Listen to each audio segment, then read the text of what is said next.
Happy Monday, and welcome to another episode of the Sneak Preview, a Filmgazm Productions podcast that follows the current film calendar. I'm Connor Eyzaguirre. I'm Caleb Boucher. And today we're joined by Filmgazm podcast co-host Josh Allred, who is here to help us discuss today's big fish, the 2021 horror sequel, Candyman. Welcome to your first sneak preview, Josh. Yeah, happy to be here. We'll also discuss Ted Bundy biopic No Man of God and Hulu's new comedy Vacation Friends. It's been a pretty good weekend for film compared to some of our past episodes, which frankly have been obnoxious. What'd you say? Yeah, it's amazing how, when there's less films getting released in the weekend, more of them are good instead of like the 7 movie release weekends. Yeah. Turns out when you just shove 7-8 movies into 3 days, nobody wins. No one wins. No one's watching all this shit, and the people who are hate that they're watching this shit. So, right. Yeah, thankfully we didn't have to deal with that this week. Right. Most of it's because of companies like Netflix and Prime leading right behind them and saying, "Oh, we have a movie, let's just put it out," without any care about quality of film. But thankfully, we got 3 pretty decent movies this weekend, and I'm excited to talk about them. But first, let's take a look at what happened last week in film.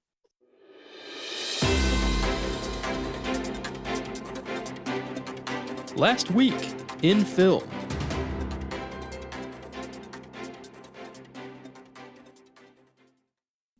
First up, trailers. Big week for trailers. First up, Intrusion, a Netflix thriller starring Frida Pinto and Logan Marshall Green. Hits Netflix September 22nd. Either of you guys get a chance to see the Intrusion trailer? No. With Logan Marshall Green being in it, I'm definitely going to look at it at least. I still... Upgrade is probably one of the most exciting movies I've seen in probably like the last 5-7 years.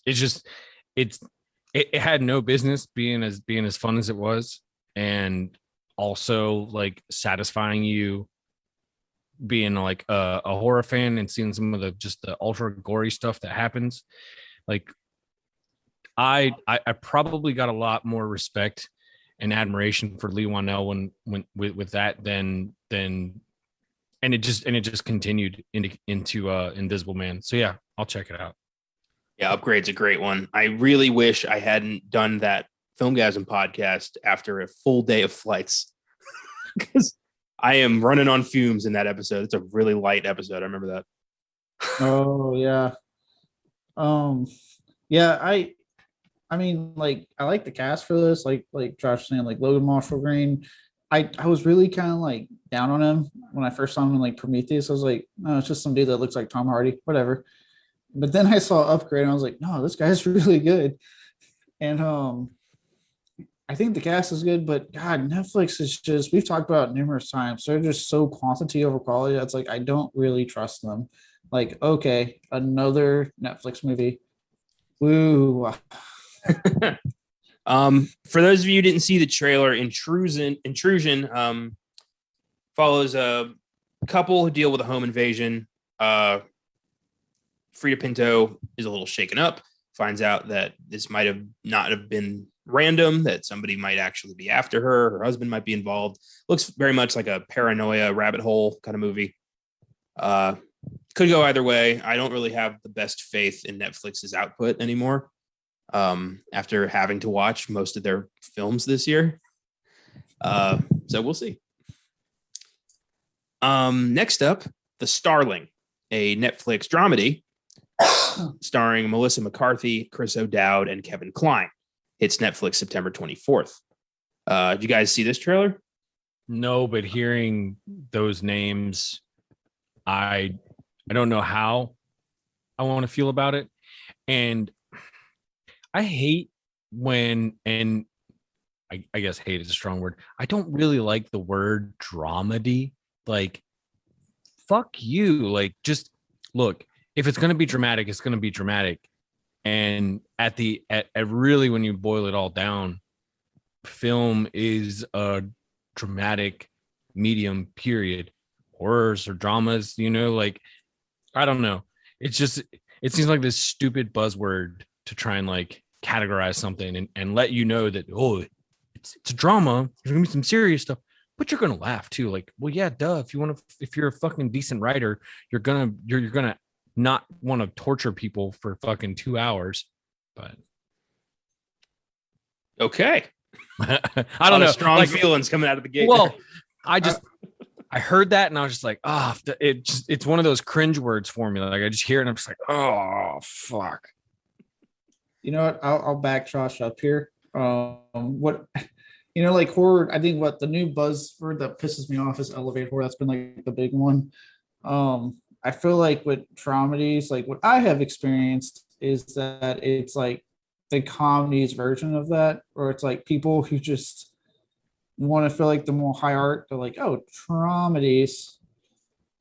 When I'm like, okay, I don't really care what you call it as long as it makes me laugh and it hits me in the trauma when it's supposed to, right? Well, so I will kind of. The funniest part about this is the trailer labeled it a drama. I called it a dramedy because I thought it had some comedic moments. So well, you're the all on me then. All you. It's all you, you son of a bitch. However, I will say this though. I will say, have you ever noticed that comedic actors or comedians often have the chops to be in serious dramatic roles? Oh yeah, I think a lot of comedy comes from a place of deep sadness. Oh yeah, you bet your ass. Yeah, like that's not a hot take, but a lot of comedic actors I think can kind of use that in multiple ways. So yeah, I'm not really surprised. I think it's good for their career. And Melissa McCarthy's already got 2 Oscar nominations under her belt. I mean, she's doing just fine in comedy and drama. So, and this looks emotional. I won't lie. Basically, she has a miscarriage, struggles with it. Her husband goes to like deep therapy, and she's having trouble talking to people about it. And she ends up talking to Kevin Kline, who's a vet who used to be a therapist and couldn't handle it. So they like all end up helping each other. It looks sad, but it also looks like it could be like, Oscar bait that doesn't quite make it. So we'll see. Has any Netflix movie won an Oscar yet? Yeah, a few. Roma did very well at the Oscars. Alfonso Cuarón walked away with 3. Wasn't that the big film that like it got a bunch of stuff and then like a bunch of like directors like Spielberg came out kind of pissy? That was that was one of those movies. Yeah. And then Trial of the Chicago 7, The Irishman. So there've been a few movies that have made their mark at the Oscars from Netflix. Yeah, I remember that. That's why I remember. I was like, Spielberg he sounded really, really angry that like a next Netflix film got that, and I'm like, I don't know, like, yeah, that's a whole discussion about like the whole theater and streamer experience. It's really been popping up, especially with the pandemic. They could go on about. So yeah, but I think he did the same shit with VHS. Like back when he kept ET off VHS for so long because he was like, it's going to ruin the experience of the film. So he's just he's a bit sour when it comes to the way people watch movies. Well, he just feels like the only way you can experience a movie is in a theater. And sorry, dude, that playing field has been leveled when you could literally buy a TV that gives you that experience, or fucking get a projector and just splash it on your wall. Like, I get it. Like, I prefer to go to movie theaters. That's just, I mean, that was how I got into movies as a kid. At the same time, grew up in the late 80s and 90s when cable came around. That too was also a big game changer because you could watch movies at home, and that you could never do that before. And I think that also creates a very unique environment though, because then you can almost pick your audience. You can have just your friends over and you all can watch something that you all want to watch instead of going to a place with a bunch of weirdos who'll take off their shoes and put their smelly ass feet up by your head or talk on their goddamn phones and do all of that shit. And you don't have to worry about that. So I understand where he wants to have that quote unquote pure experience, but I mean, let people watch movies the way they want to watch movies. You should be happy that they're watching your shit in the first place. Has that happened to you? Is someone just taking their shoes off at the movies? No, not me personal. personally. Not me personally. I am using other examples I have seen on like Twitter, people talking about, oh, it's so great to be back in a theater. And I just saw this guy fucking take off his shoes. And it's just like who the fuck does that? Who the fuck does that? Fucking savage. My God. That's no, yeah, I feel the same way. Like, I don't get me wrong, I love theaters. I love going to the movie theater, but like especially here recently with like the pandemic and theaters having to shut down, and then all the restrictions and stuff like that. It was bugging me when people like, I don't think Spielberg really spoke out during this time, but like people like Denis Villeneuve with Dune, who brought it up again recently, like a week or two ago. And Christopher Nolan, they're like, I only want my movie in theaters. It's the only way to watch it. And I'm sitting there thinking, the studio has to make money mass off the movie that they funded.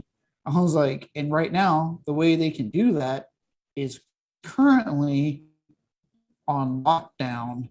People can't go. So no one's watching your movie that's only in fucking theaters. I was like, now I understand the initial outrage when Max did what they did and they didn't talk to the filmmakers about contract negotiations and stuff like that. I get that part, but like to sit there and like not think about people have to see your shit, and because you want that per experience, it's like, look, you have to play ball, because at the end of the day, you just want people to watch your movie. Just why can't just be like James Gunn? If anyone read that James Gunn article that when they asked him about it, just be like him, have his stance. Well, it's, also in just horrible taste to be worrying about that at a time when, people are dying. Like, you got to just, I personally am vaccinated and I enjoy going to the movies, but a lot of people just were not even coming close to thinking about that because they had real legitimate fears to worry about. And Christopher Nolan just coming out and saying like, well, why aren't people seeing my movie? Like, dude, shut the fuck up. Just go sit in the corner and think about what you've done. Yeah. Or like Denis Villeneuve being like, I'm still not really happy about this whole like it coming out on HBO Max. I was like, well, there's a new variant that people are scared of, buddy. I was like, it's causing people to renewed trepidation and go into the theater. So I'm sorry, it's coming out on HBO Max, so then people can watch it at home as well. I don't want to do that out of spite now. Well, guess what, Denny? You don't own that movie. Sorry, bro. You don't get to make that choice. And how and where your movie gets shown. That's not up to you anymore. It's so condescending to just leave out that accent mark and just call him Denny. Or what I did, Dennis. Just call him Dennis. Or just fucking Dennis, yeah. Well, yeah, no, it's it's like, dude, do you directors not realize that the studio who's funding your project is the one that all the people that come up with the release of where and when? Like, it's they know. They absolutely know. It's just that they are so elitist in how they feel their art should be consumed, that there's no other way it should happen, and that there's just this pure idea. I've been to the movies twice now. The last movie I saw in a theater was Invisible Man. I went and I saw Suicide Squad, and then I just saw Candyman. So the last two times, and even still, I still felt weird going out because there are a bunch of mouth breathers around here who aren't being safe, and then people look at you like you're a weirdo. And I'm just like, maybe you're the weirdo. Like, have you thought about that? Maybe it's you. It's not me, dude. But also all those what's it called, vaccine mandates that are popping up, that should be changing soon. I am probably not the guy who should be talking about this, because full honesty, I've been going to the movies consistently since August 2020. Like, I've been going since I've gotten back from deployment. So yeah, but I've stayed away from people. I wore a mask. I stayed as comfortable as I could. Yeah, but I'll say I've done what they've asked me to, though. You know what I mean? Like when I started going, I looked at what the rules are, and when I got back March, and it was mask unless you're eating and drinking. There was only 2 exceptions, and I abided by it. I was like, all right. Once I got fully vaccinated, they dropped it to like you don't have to anymore if you're fully vaccinated. I went with it. So I was like, well, okay. They said I don't have to fully vaccinated. I'm fully vaccinated. I'm not doing it. My return to the theater, I remember I was so excited because I was like, there's a movie that's out. I need it. Give it to me. Like, I'm a fucking junkie. I'm not going to lie. It was Unhinged with Russell Crowe. Remember that? I've heard of it. I still need to watch it. I've been hearing not bad things, actually. It's good. It's basically, it's The Hitcher with Russell Crowe, but it's good. I liked it. I had a good time. It works for him with his known anger issues.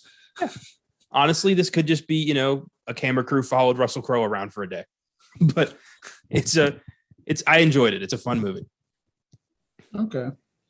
Yeah, it's in the book. We're going to do it on the podcast eventually. At some point.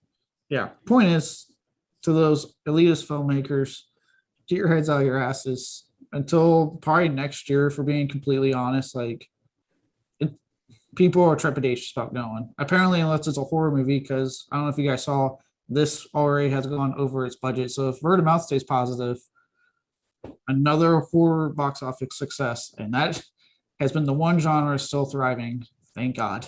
Maybe this will, the consistent success of horror films will just, slowly start to overtake every other genre, and then all we have is just horror films coming out of Hollywood. That's it. Is that the world you want to live in? No. Actually, no. I'm scared of that. Don't curse us. Don't do that. Yeah. That's a catch-22 if there ever was one. I'm not. Nope. No. It won't fucking happen. That will never happen. Like, right. No. Yeah, genre will never die. If anything, it'll just get, more repetitive. That's what I'm more worried about. Like, I'm just worried about the original ideas dying off. Yeah, well, that has been a thing. I don't know, on the movie crypt, a lot of the directors that Adam and Joe bring on, they mention that a lot about like the Marvel effect, the Avengers effect, what that means for cinema. Yeah. Oh. Well, I mean, they're obviously talking more towards mainstream, big budget Hollywood and things like that, which the fallback from that, or fallout from that, is that budgets for independent, quote unquote, independent productions just keep getting smaller and smaller. If you ever watch the Last Drive-In, Connor, there's a part where they're showing Victor Crowley, and Joe Bob brings up the budget, and Adam Green's jaw drops. He's like, "What?" He's like, No. It's like, I can't even say how much it was, but it was not what he was quoting it. He was saying it was like $4 million. He was like, what? And like, no, it would not even. And then he literally holds up 4 fingers and he's like, 100,000. Like, that's what they made that movie for. And it was just like, think about that. About that. Well, that's why horror, consistently makes its money back, because you can do so much with so little. It's like, and I think a lot of that came from the boom of the 80s. You had this glut of just talented people making practical effects, and people that were getting extremely creative with how to make something. And a lot of the times it was just those spur of the moment decisions, and that type of stuff happens on film sets all the time. However, I think with horror, it's always about time. It's always about not, you don't have enough time and you don't have enough money. So you have to make it work. And there have been a lot of times that just doesn't work. Doesn't happen. You get like a lot of stuff that just doesn't stick, but the stuff that does stick is memorable. And that's why you still talk about movies like American Werewolf in London, or The Howling, or fucking Candyman. Like a lot of those things like that. That's some stuff that like it's persisted to this day for that reason. Right on. Yeah, well, especially this year, horror has been fairly reliable in terms of box office return. And I think we're just going to keep seeing that. Like you said, Candyman's already made its budget back. Yeah, because of Candyman's success. I was reading, I think it was Blaze Gussing said they were hearing rumblings that now they're expecting there's a lot of renewed faith in films like Halloween Kills, Antlers, and stuff like that to do really good at the box office because of what they were seeing with Candyman. Like, okay, so it's great. It's also why Jackass Forever will probably beat Dune because its budget's 10 million. So I think it'd be really cool if, due to the success of horror this year and horror making its money back and horror kind of helping save the box office, that there's like just a little bit more respect. That would be nice. That would be nice, wouldn't it? Yeah. But this is Hollywood. I'm not holding my breath. Yeah, I was like, that's a great world in my head. It's not reality though. Very much feels like, now go get your fucking shine box kind of deal. So we'll see. Next up, The Power of the Dog, a Netflix Western starring Benedict Cumberbatch, Kirsten Dunst, Jesse Plemons, and Cody Smith-McPhee. Hits Netflix December 1st. Now, that's a hell of a cast. And a really bad title. Yeah, that is a horrible title. I thought it was going to be like the story of like one man's rise as the hot dog king of fucking New York or some shit. I wish. Or like a documentary about a fucking competitive hot dog eater. Like one man, one dream. Like, yeah, I would love that. This is looks like a psychological Western. In a world where a man is so hungry, he has to channel the power of the dog. Like, what the fuck? Can I just ask? I've been hearing this term a lot, psychological Western. What the fuck does that even mean? It's a Western that makes you, I don't fucking know. I just regurgitate the buzzwords. I don't know what they mean. I know. I'm not coming at you. I'm saying, what the fuck is psychological Western? Well, it's a Western that it's like a psychological thriller that's also a Western. Cumberbatch seems like some psycho dude who runs a ranch who's like, I don't know. It was a 1 minute teaser. You don't really get a lot of information. All right. So this Western with a really awesome cast, horrible title. I'm going to say past Netflix. I don't know, man. Kirsten Dunst making movies again? When was the last movie she was in? Melancholia, I think. At least that's what I remember. She was the like fairy princess with a trumpet who started the anchor battle in Anchorman 2. That's the last time I remember her. God damn. That was a long time ago. I'm sure she's been in like independent stuff since then. I just haven't been paying attention.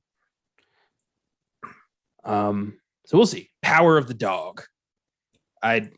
Honestly, it sounds like it could be like, the biopic of Dog the Bounty Hunter. That's a great title for that. That I would watch. I'd watch that in a heartbeat. See that man's biography of catching people? Next up, Spencer, a biopic of Princess Diana, focusing on the time she decided to leave Prince Charles. Stars Kristen Stewart as Diana, hits theaters November 5th. I had my reservations about this because I thought there's thousands of British actresses and you're going to cast fucking Kristen Stewart as Princess Diana.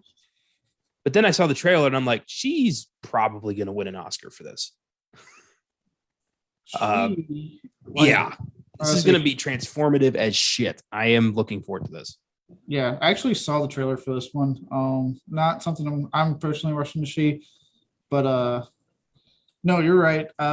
With Kristen Stewart, but I think like if you pay attention to like interviews and stuff with her, like a lot like Robert Pattinson, Twilight was a stepping stone for her. She does not give a shit as much about that franchise either. Well, here's the thing. I've seen the proof from Pattinson of him becoming a legitimate, very talented performer. I've admittedly yet to see that from Kristen Stewart. I feel like So- she spent more time marred in like fucking private shit that kept getting put on newspapers. And I was like, I don't care about what director she's cheating with or what. I don't know. I thought Snow White and the Huntsman sucked. That's it. I liked the hunts. You know, it's funny. Apparently, all of the movie industry did too, because when they made the sequel, it was just the Huntsman. They were like, let's keep the part that everyone liked for the sequel. I haven't seen the sequel. I'm not clamoring to either. Did either of you guys see Underwater? Yeah, she's good in that actually. Well, we'll see. Like I said, Spencer looks phenomenal. I'm excited to see, how she tackles this. Not only as she's an American playing a British icon. Like this could either, this could go either way, but I'm leaning towards the positive. I say for prep, you should watch Underwater just to see the proof of her having good acting jobs. She's good in that. Yeah, I might. I'd like to, go through some of her recent stuff, see if, my opinion has changed. Yeah. Like I said, she's got that one. If you can get past TJ Miller, he's in it. I fucking hate that guy. He's not in it for long, but he's in it. Surprised considering, didn't he call in a fake bomb threat or something? Wasn't he going to prison for a while? Remember that? There's a fake bomb threat. I thought there were allegations with him also. I get so fucking mixed up on who has allegations on stuff now. He's got allegations also, but the bomb threat was the shocker. I'm like, yeah, of course he's got allegations. I think that was all that happened when he was already done filming Underwater. Ah, I know he's not in Deadpool 3. They've made that abundantly clear. Yeah. Finally, the big one, Spider-Man No Way Home. We have confirmation that Dr. Octopus and Green Goblin from the Raimi trilogy are returning, as well as speculation on Sandman, Electro, and the Lizard. Hits theaters December 17th. And yeah, this was everything I'd dreamed it would be and more. I might be more excited about this than I was about Endgame. This is going to be insane. Did you need a minute after the trailer? I needed a couple. The Raimi villains are back. We're actually doing this multiverse thing. God bless you, Kevin Feige. Holy shit, you know what we want.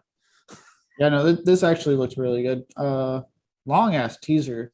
When I saw it was 3 minutes, I said official teaser. I was like, it's 3 minutes long. I was like, what the fuck? No, it looks really good. It looks like Tom Holland, Benedict Cumberbatch will be a lot of fun to watch together. I know, obviously, we got a taste of that with Avengers, Infinity War, and Endgame, but really just them in this movie and a lot of what they introduced, but continuing on, obviously, from that stinger at the end of the second film, should be a lot of fun to watch as well. And again, seeing all the fucking villains, maybe prior Spider-Mans, should be exciting. There's not a maybe. Let's be honest here. That's happening. I mean, if they're already pulling other characters and they're talking about more, you kind of have to, because you're already teasing the Sinister Six at this point.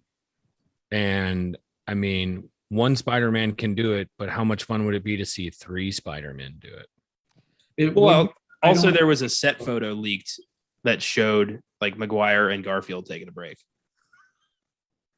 So I didn't see that stuff first. I try not to look at leaked photos, Connor. I can't help it. I've been trying to stay as not knowing as much about this movie as possible. So, because I don't want to get hyped up too much for all the Spider-Mans and then walk away disappointed. Get hyped up. It's happening. I will get hyped when I see it on December 17th. Yeah, I believe. Yeah, day after my birthday. Yeah. My God. Think of the implications, what this opens up for future future films. They can go back into anything now and bring back stuff who people who want to come back. If fucking eventually Hugh Jackman does want to be Wolverine again, he fucking can. That would be awesome. I know he sounds pretty hard on not wanting to come back, but God, that would be so awesome. Yeah, but that also opens the door for them to have other people play the same characters too. Mm-hmm. So I think it's a very smart move to use that to their advantage. I mean, it worked pretty well all throughout Loki, and kind of how they managed to show you all the different ways that these characters can and do exist. Because I don't know about you guys, but I was pretty smitten with the old classic Loki. He was like my favorite iteration. Yeah. I fucking love Richard E. Grant anyway, and that was just awesome. Yeah, he was awesome. I liked him a lot. Yeah, this whole variant thing is going to open up insane possibilities. We're going to see so much that I never even begun to thought any studio would have the balls to try. Well, and it's just the fact that, like you guys were saying, like Marvel's embracing it. You know, DC has done this weird, like 1 minute they're doing multiverse, 1 minute they're not. Like DC's so fucking weird about it, you can't get excited. And Marvel's like just saying, nope, fuck it, multiverse. Anyone can play these roles. You can get all these different versions of it. Have fun. Like it's that possibility is so exciting, and on a purely like business end of it, really smart, because then you can just keep these characters going for however fucking long you want. Oh yeah, I mean, Sony's probably, I heard an executive from Sony said that he and they've Marvel been talking about bringing Venom and Morbius into the MCU through this multiverse way, and that'd be just fucking great even if it's for like a little cameo. Just knowing that they are, sharing a screen it's nice, as a guy who, I grew up with all this shit, with these comic books and action figures and cartoons, and just imagine my own scenarios where like, Spider-Man and like, some other Spider-Man toy I had fought together and like killed Batman or some shit. It's just, now I'm going to get to see that shit. Like it's a warm feeling. It's cool. It's almost like, I mean, they're embracing the inner kid, you know what I mean? Like they're fully embracing the inner kid, especially now that they bought, Fox, which I was worried about that buy, but at this point, Fox, you just played fucking ball, and he could have still been a studio. Well, and also it's really cool to finally have fans in positions of power to make this happen. Because that's why. Because Feige is a Marvel Comics fan who just happens to be in charge of Marvel Studios. So fuck that. Fuck yeah, man. Like it's the same thing with like Dave Filoni and Star Wars. Like these are people who grew up with this stuff and want to see it done right. Yeah, and then we've seen from experience the ones that's not the case, right? Like when Kathleen Kennedy was in charge of the movie stars, we saw how those fucking films turned out. Yep. Or the whole crapshoot that's been going on with DC and Warner Brothers relationship. Like it's clearly not a DC fan, and from on Warner Brothers end that's in charge of that. It's just someone that's whatever we can do to get these to make money, because they're superhero comics that we own. We gotta get them to make money. And yeah, it's nice. Like Marvel just kills it. I have no doubt that this film's going to be pretty fucking awesome. So this is the only film this year that I see as having like potentially getting to $1 billion box office gross. Well, apparently the trailer, they said outmatched the views of Endgame, I believe. Yeah, the trailer convinced Sony to not delay Venom again. Yeah. Yeah, that was another thing. Being directors, that was pissing me off with Sony and the whole Venom thing. It's like, Sony, I get it, you want to make money off Venom, but you're not. Like, just those are the facts, Sony. Like, you release it now and just take what you get out of it, or you keep delaying it to where eventually people do not care anymore.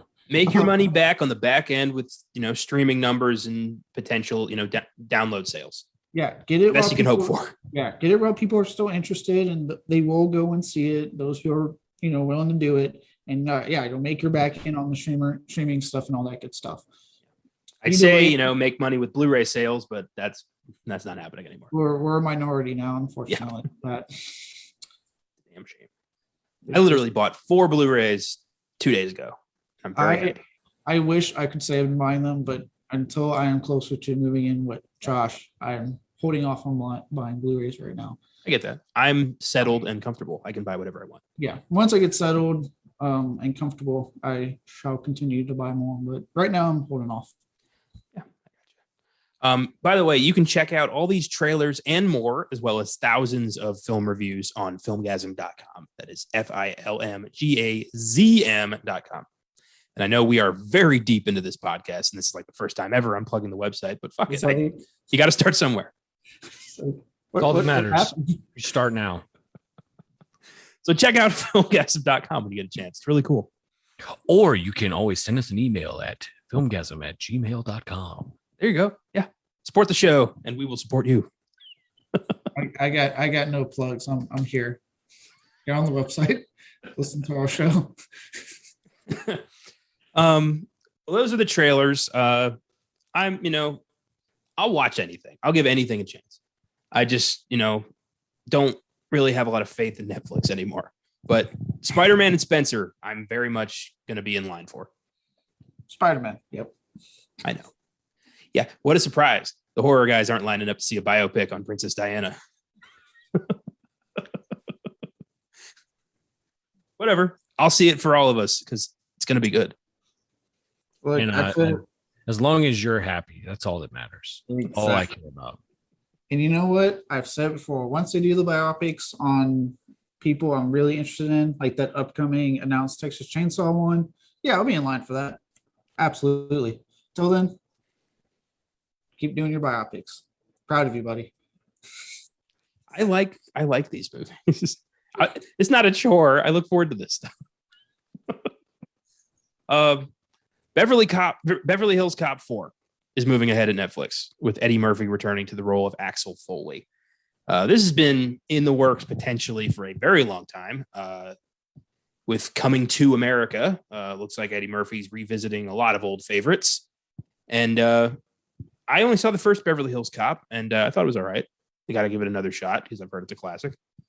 But yeah, we'll see where this goes. I think Eddie Murphy's having a pretty decent comeback lately. I really liked Dolomite Is My Name, and I thought Coming to America was good. I'm in the minority on that, but I liked it. Fuck it. So I mean, I enjoyed parts of it. I think it was written in a way that it definitely used a lot of the right references from the original film. And now this just makes me think, are we going to get yet another 48 hours? And yes, that's what I'm saying. The title will be Yet Another 48 Hours.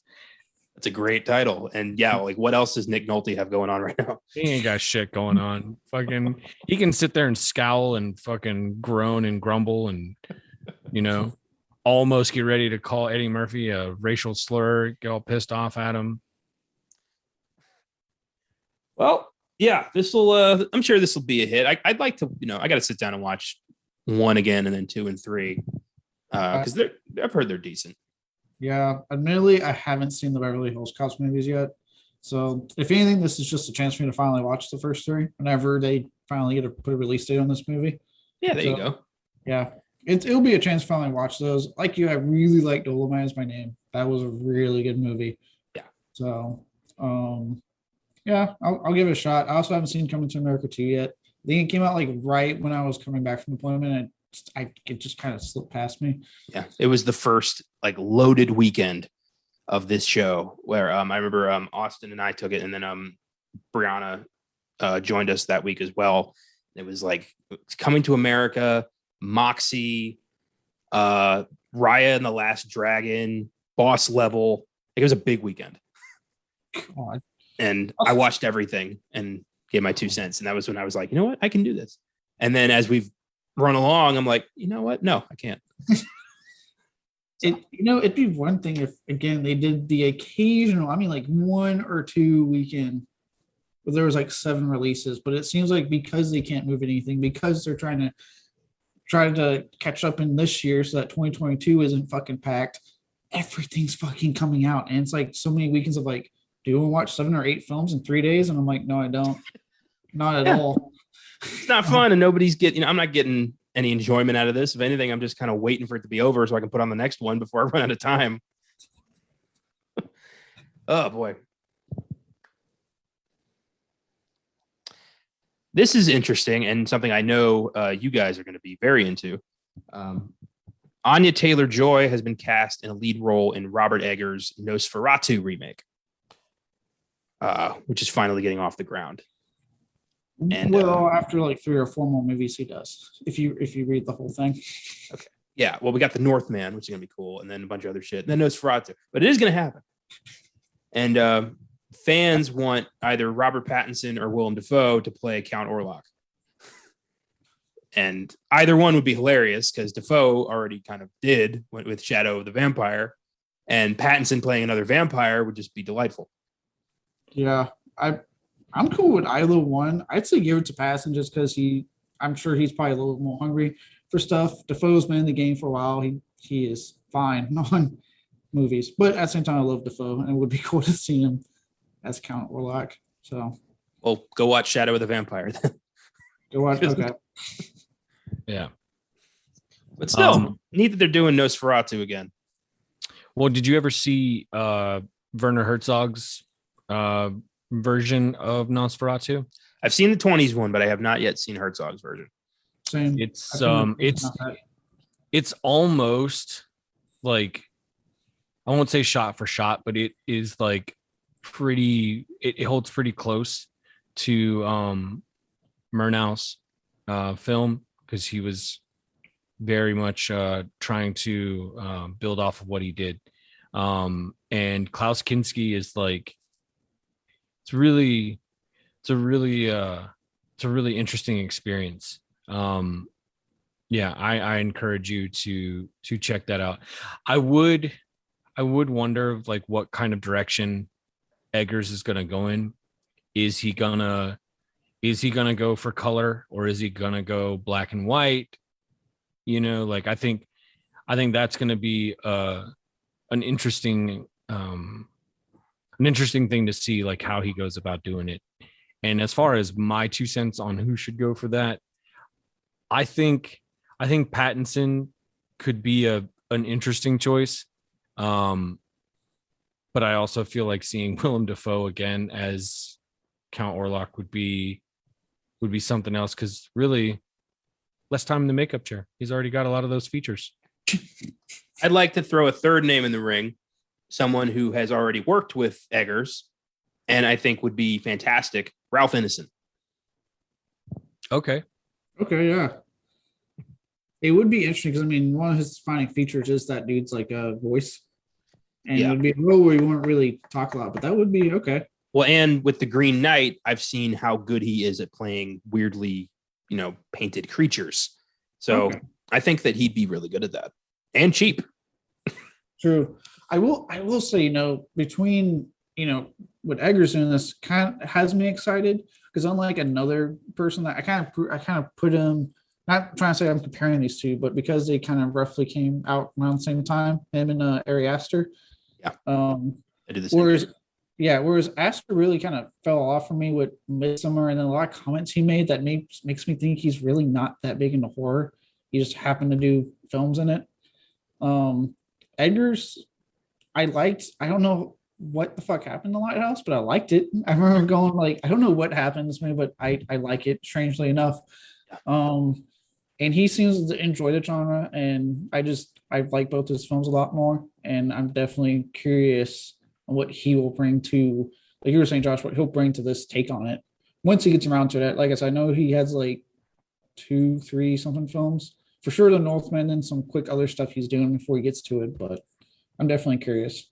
Well, I'm with you on that. I thought The Witch is one of the most brilliant horror films of the decade, and then The Lighthouse, I didn't know what the fuck was going on. I couldn't follow the plot, if there even was one. I don't think there was, but I walked away from that film and thought that was pretty good. And that's weird for me, especially because if a movie doesn't have a story, I'm like, fuck this, I'm out. But The Lighthouse, tell me about that movie. It had a really strong visual style with him going black and white, and the aspect ratio, I think it was a 4:3, if I'm correct. Mm-hmm. Yep. And just the performances from Dafoe and Pass, and like really made me kind of go like, I don't know what's going on, but like I'm entranced. I'm hypnotized. I can't look away when I'm fucking watching. Granted, much like Josh described when he showed movies on the boat, I had a lot of people coming up to me because I saw it on deployment going, dude, what the fuck are you watching? I was like, oh, The Lighthouse. And then I'd go back to the movie. No explanation. Just, I'm fucking watching The Lighthouse. Shut up. That's one I'd love to redo. That was a bonus episode on Filmgazm early on, and I'd love to revisit that movie. But Austin might want to save that for Oscar Sunday because it was up for cinematography, so it does count. Well, there is a lot of interesting things that Eggers was doing in that movie, and like there was some weird Lovecraftian things that he was trying to use, and some of the symbolism that was going on in there. And that to me is probably one of the more interesting aspects of it. Way more interesting than, Willem Dafoe's farts and Robert Pattinson's vendetta against the seagull.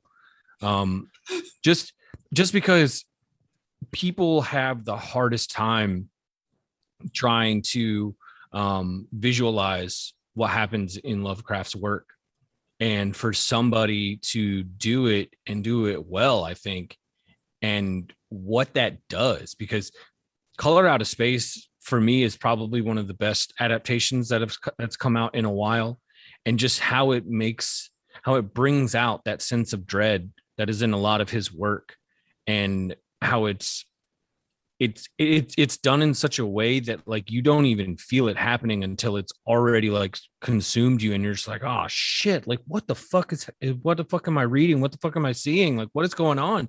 And then you have no idea what is even happening and what's real and what's not, and it just drives you nuts in a good way. And I mean I say that because I'm a huge fan of Lovecraft. All of his personal matters aside, he's one of the most influential writers in American literature, and to know that his influence is still felt now is remarkable. Yeah, absolutely. I've never really been one for Lovecraft myself, mostly because it's just, to me, it's very dense. I'm sure I'll find something. But yeah, The Lighthouse definitely has his mark on it. And I think Eggers has proven himself to be one of the most interesting filmmakers right now. And I Nosferatu especially seems right up his alley.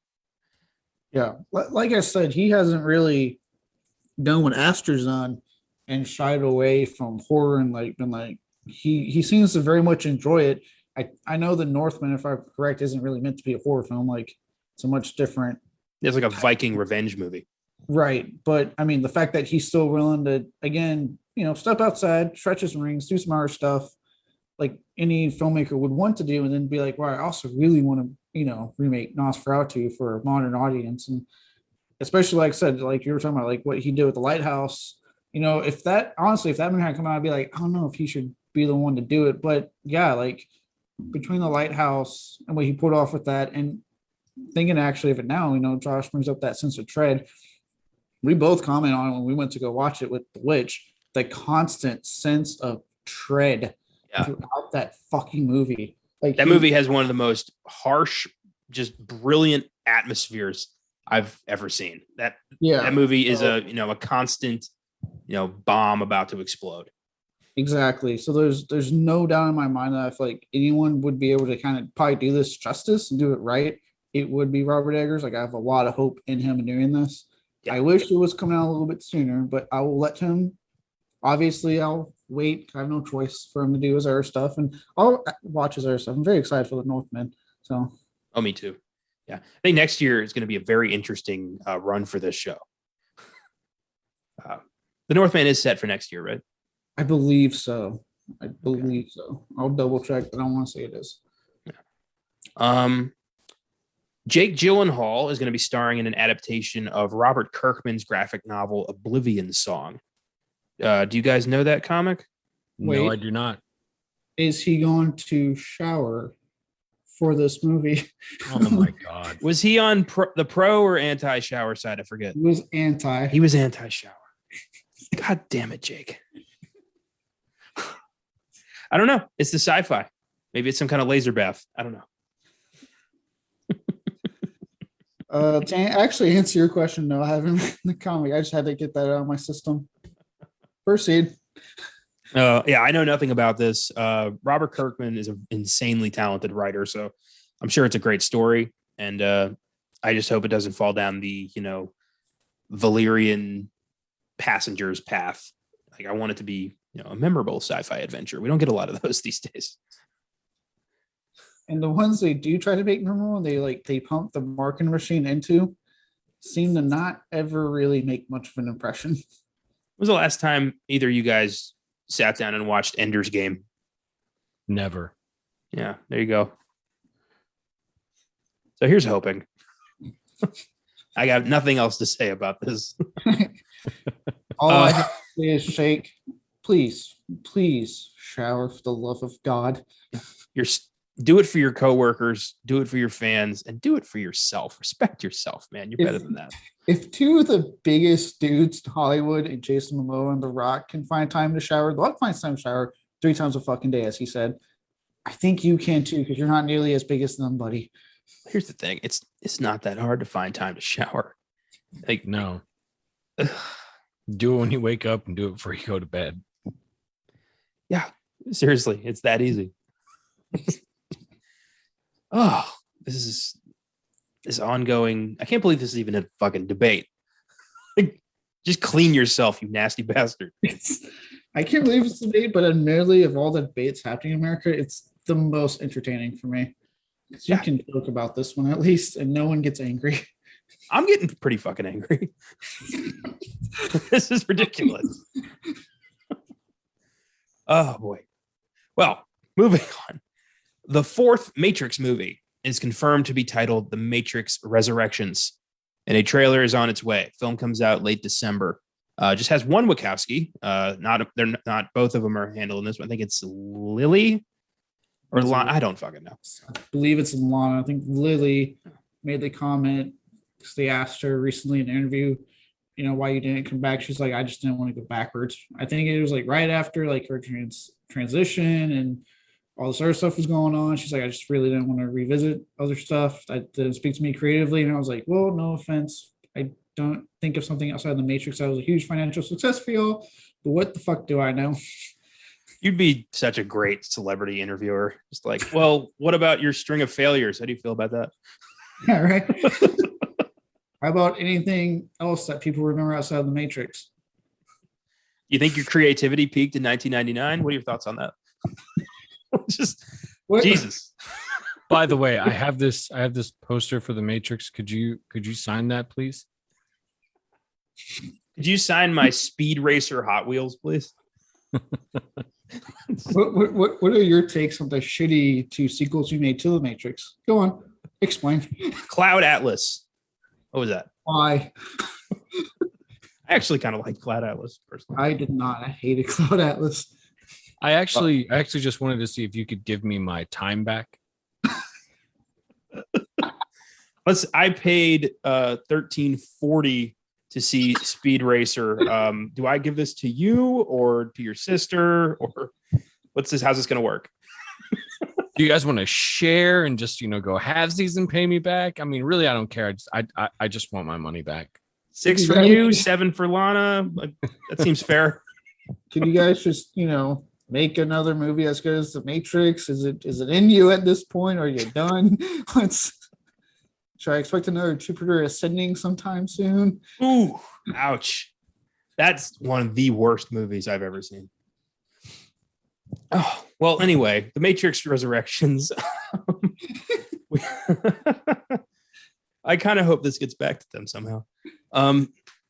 We've got, Keanu Reeves is returning to play Neo, Carrie-Anne Moss returning for Trinity, and then I think Jada Pinkett Smith returning as Niobe. Everyone but Lawrence Fishburne. He apparently was not satisfied. Larry Fish, no Hugo Weaving. Anybody doesn't like returning to characters, it's Hugo Weaving, unless of course it's Elrond. He probably was told well in advance on that one. I don't know. I think they missed a big opportunity to call this The Matrix Rebooted. I was betting heavily that's what they were going to call this. That's too on the nose. That's too on the nose. Yeah. Was that old Halloween title for a long time? Halloween Returns or whatever. God, that was on the nose, but then they got rid of it. So then they could just turn around and do Halloween Ends for the final one in the trilogy. Yeah. Final right. one. Yeah, sure. Okay. Like, I'm not going to see Michael Myers every 2 or 3 years till the day I fucking die. Do you know they're going to let it die, and then the rights are finally going to get cleared over Friday 13th? They might announce a new Nightmare, and then those 2 will come out. And next thing they'll be like, oh shit, those 2 are out. We got to do another Halloween, guys. We can't let Mikey sit in the back corner. Yeah, but then, like John Carpenter will sue somebody for rights, and then that shit will be in legal court, like legal hell for 15 years.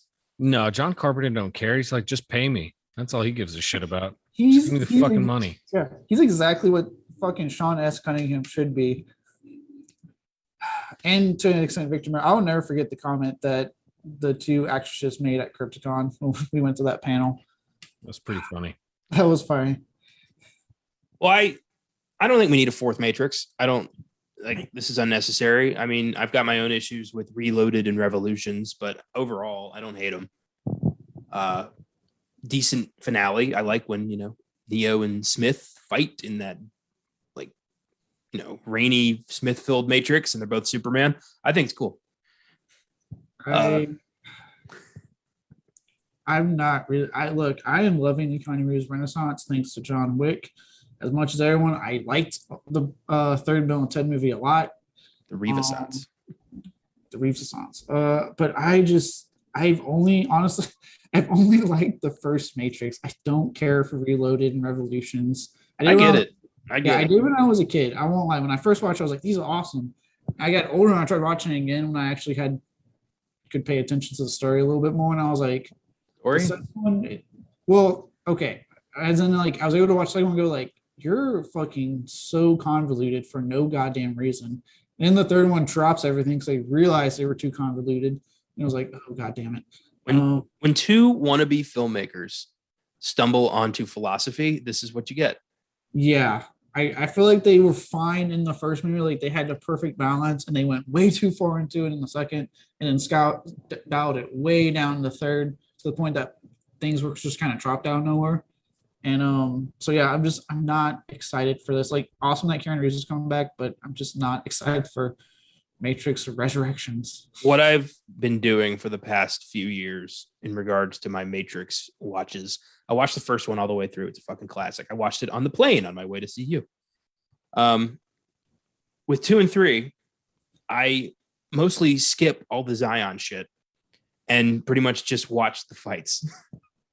I love Hugo Weaving as Smith, especially a freed Smith. I love that whole concept. The scene where Neo's fighting like a bunch of them, I think that's cool. It looks pretty weak these days, but I still think it's fun. I was going to say, but that's the other thing with the fight scenes. Like, you just do the fight scenes right. Like, the first film is yes, I know the first film has CGI, obviously, but a lot of the actual fight scenes were practical and were artworks driven. And like, they just said, fuck that. And 2 and 3, and went CGI heavy fight scenes that have not aged fucking well at all. I agree.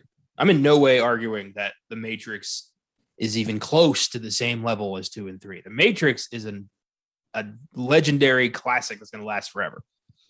2 and 3 have their moments, mostly because I watched them as a kid and was like, this is kind of cool, I think. And I don't understand what's coming out of their mouth with action scenes. I love like when Smith like shoves his hand into somebody and they turn into Smith. I was like, oh shit, that's neat. And I don't know. I'm a fucking child at heart. I get that. And this fourth one, maybe it'll have something going for it. I don't know. I know that Keanu didn't cut his hair because he's, contractually obligated for like 300 John Wick movies.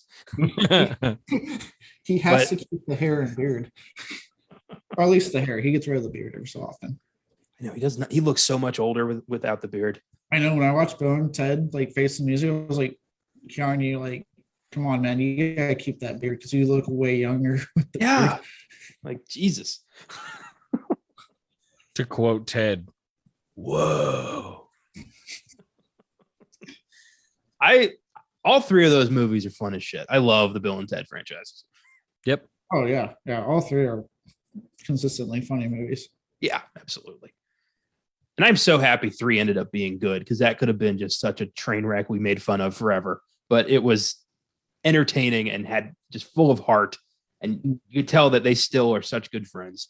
Yeah, well, I think that was a big thing. I remember seeing the announcement for that, and how you could just tell how excited they were. I think those 2 really are a huge reason that they're going to work so well, because you could just tell that they wanted to do this, and they were so excited when it finally got greenlit, and they were like, got the go to do it. So yeah, you could tell, like, yeah. Moving on.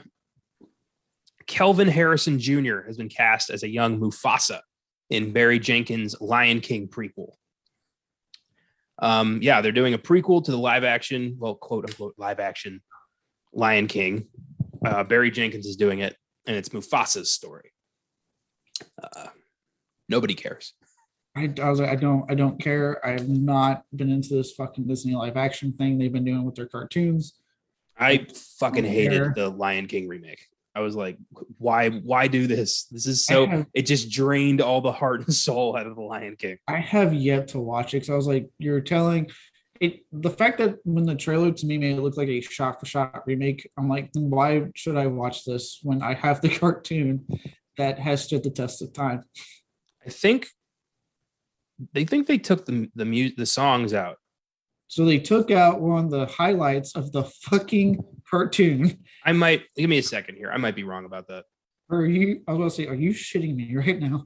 I know that they took Scar's song away. Be Prepared was like in spoken word. It was so weird. The voice talent, James Earl Jones sounds so done, so old, and so like I don't care anymore. Oh man. Lion King 22. All right, so they didn't take the songs out. They just kind of retooled them where they don't sound as great. Yeah. So now we get to see that again.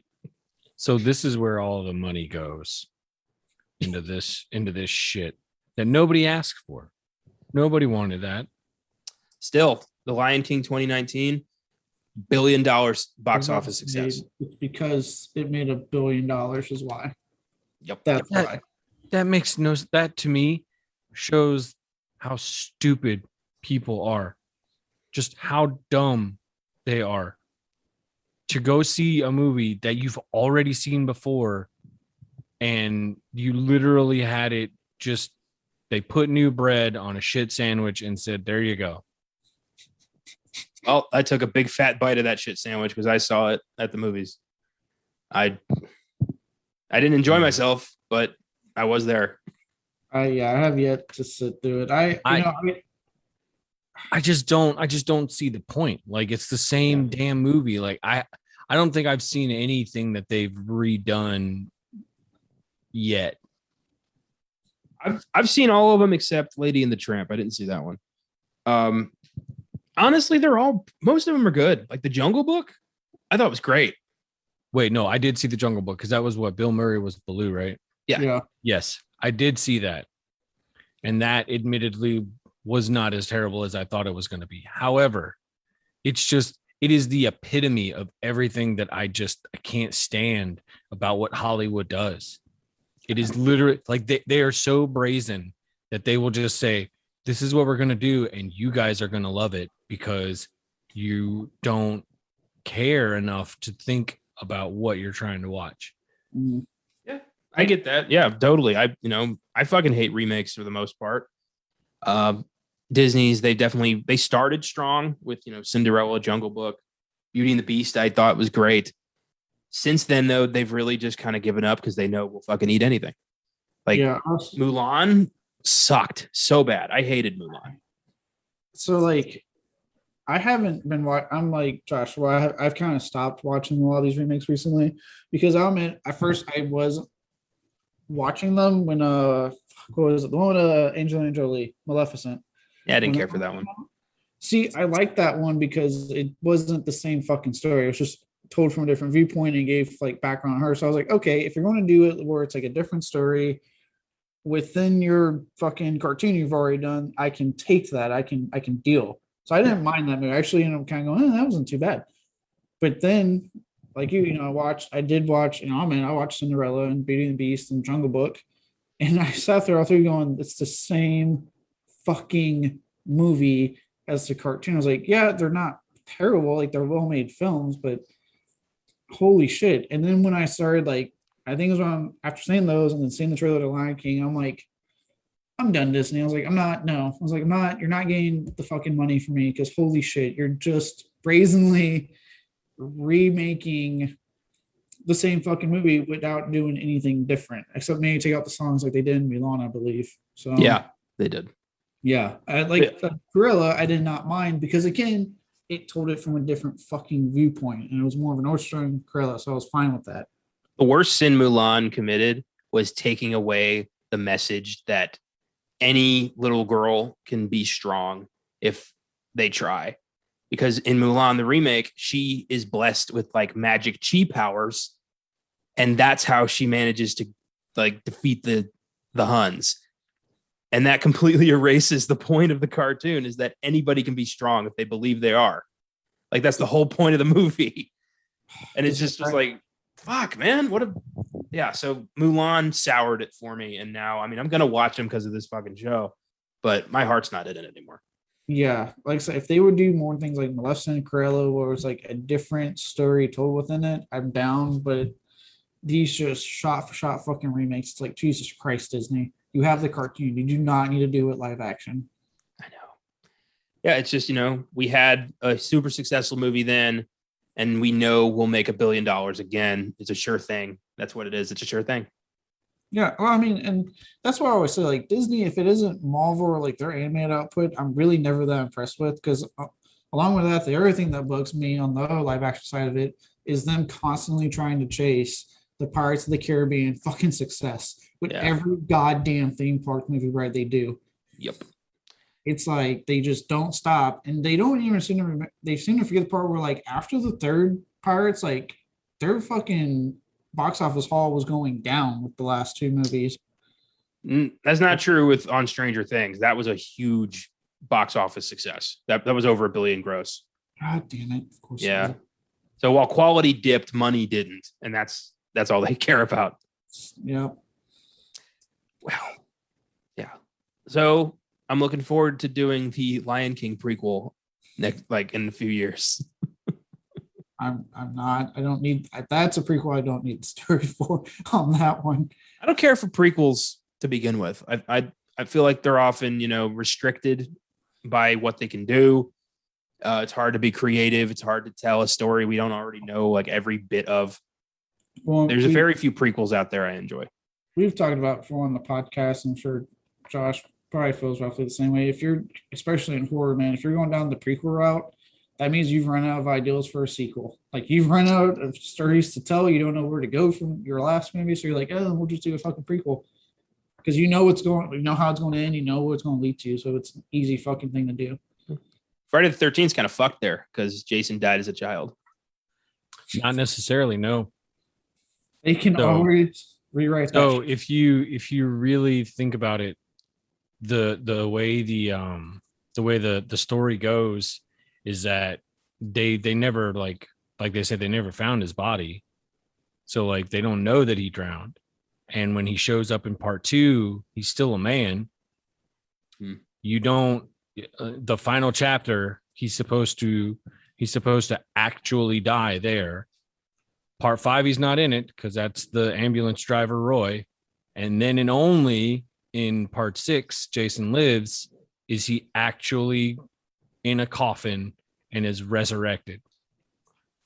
But I mean, I wouldn't care about this, but I know you guys. Wouldn't this piss off the fans if they erased that piece of Jason's mythology? Which part? That he drowned in Crystal Lake? Oh, well, no, like that's so there's a and I brought his name up before. The filmmaker Ted Gagan that I've mentioned before, he did We Are Still Here. He said it quite a few times on Twitter where he like lays out his bullet points for it. And like Jason comes back and like sees his mom get her head cut off, because how else is he going to be in possession of her head in part 2, where he's got his little mama shrine, and part 3 all the way through part 4 he was alive until Tommy Jarvis killed him. And then when he brings him back in part 6, that's when we get the whole zombie Jason fucking weird fucking supernatural monster that we have. Yeah. And a lot of people, and it's funny because a lot of people that are huge Friday the 13th fans just totally glossed over them. They just never picked up on it. And when it's explained in such a way where you're like, Nobody ever found his, like, because they even say it to Alice right at the end. They're like, well, we never found a body, there was no boy. We didn't, and then they're like, oh shit, what fucking happened to him? That's why he is like a grown ass man, essentially. There is also the whole idea that if you are buying into that, the only way that does come out, or you even like have that as a possibility, is in everybody's favorite sequel, Jason Goes to Hell, where you see the Necronomicon at the house. And that was the director, Adam Marcus, kind of, giving a wink and a nod to Sam Raimi in the Evil Dead movies, but also putting his own spin on it. And the only reason I know this is because I watched the special features on the Shout Factory collection they put out, where Adam Marcus is even talking about it. And he's like, wouldn't it be interesting if Pamela Voorhees, in such a grief-stricken moment, came across this book and found a way to bring her son back, but what she brought back wasn't her son, looked like her son, but it was not. And that's when, like, you start getting this whole, is Jason actually a Deadite? And it just gets to the end of this whole fucking series of movies where it's just so convoluted, and you're just like, fuck, like they fucked themselves so many times that, you kind of just have to take these movies at face value and just not try to think so hard. Yeah, because they are what they are, titties and blood, and just have some fun. Yeah, I think the beauty is, if you do that, you just take it at face value. The movies themselves really don't do lots of explaining on backstory. So like you could get away with doing some good backstory stuff, if you wanted to, just for the hell of it. And as far as like the whole Jason drowning thing, that, like Josh said, the only people that would get like pissy are those people that are like uber diehard fans, to the point that they're almost gatekeepers. Like they'd be the only ones crying to foul. Everyone else would be like, no, you know what? Let's see what they got to do with this, because it's like going to be the 13th film anyway. So let's see what we got. Oh, it's the 13th film. Yeah, that was like the big thing, I believe. It's supposed to be the 13th film coming out.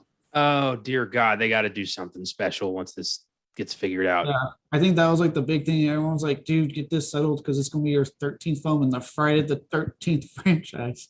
Is that counting Freddy versus Jason? Yes. Yeah. Okay. Yeah.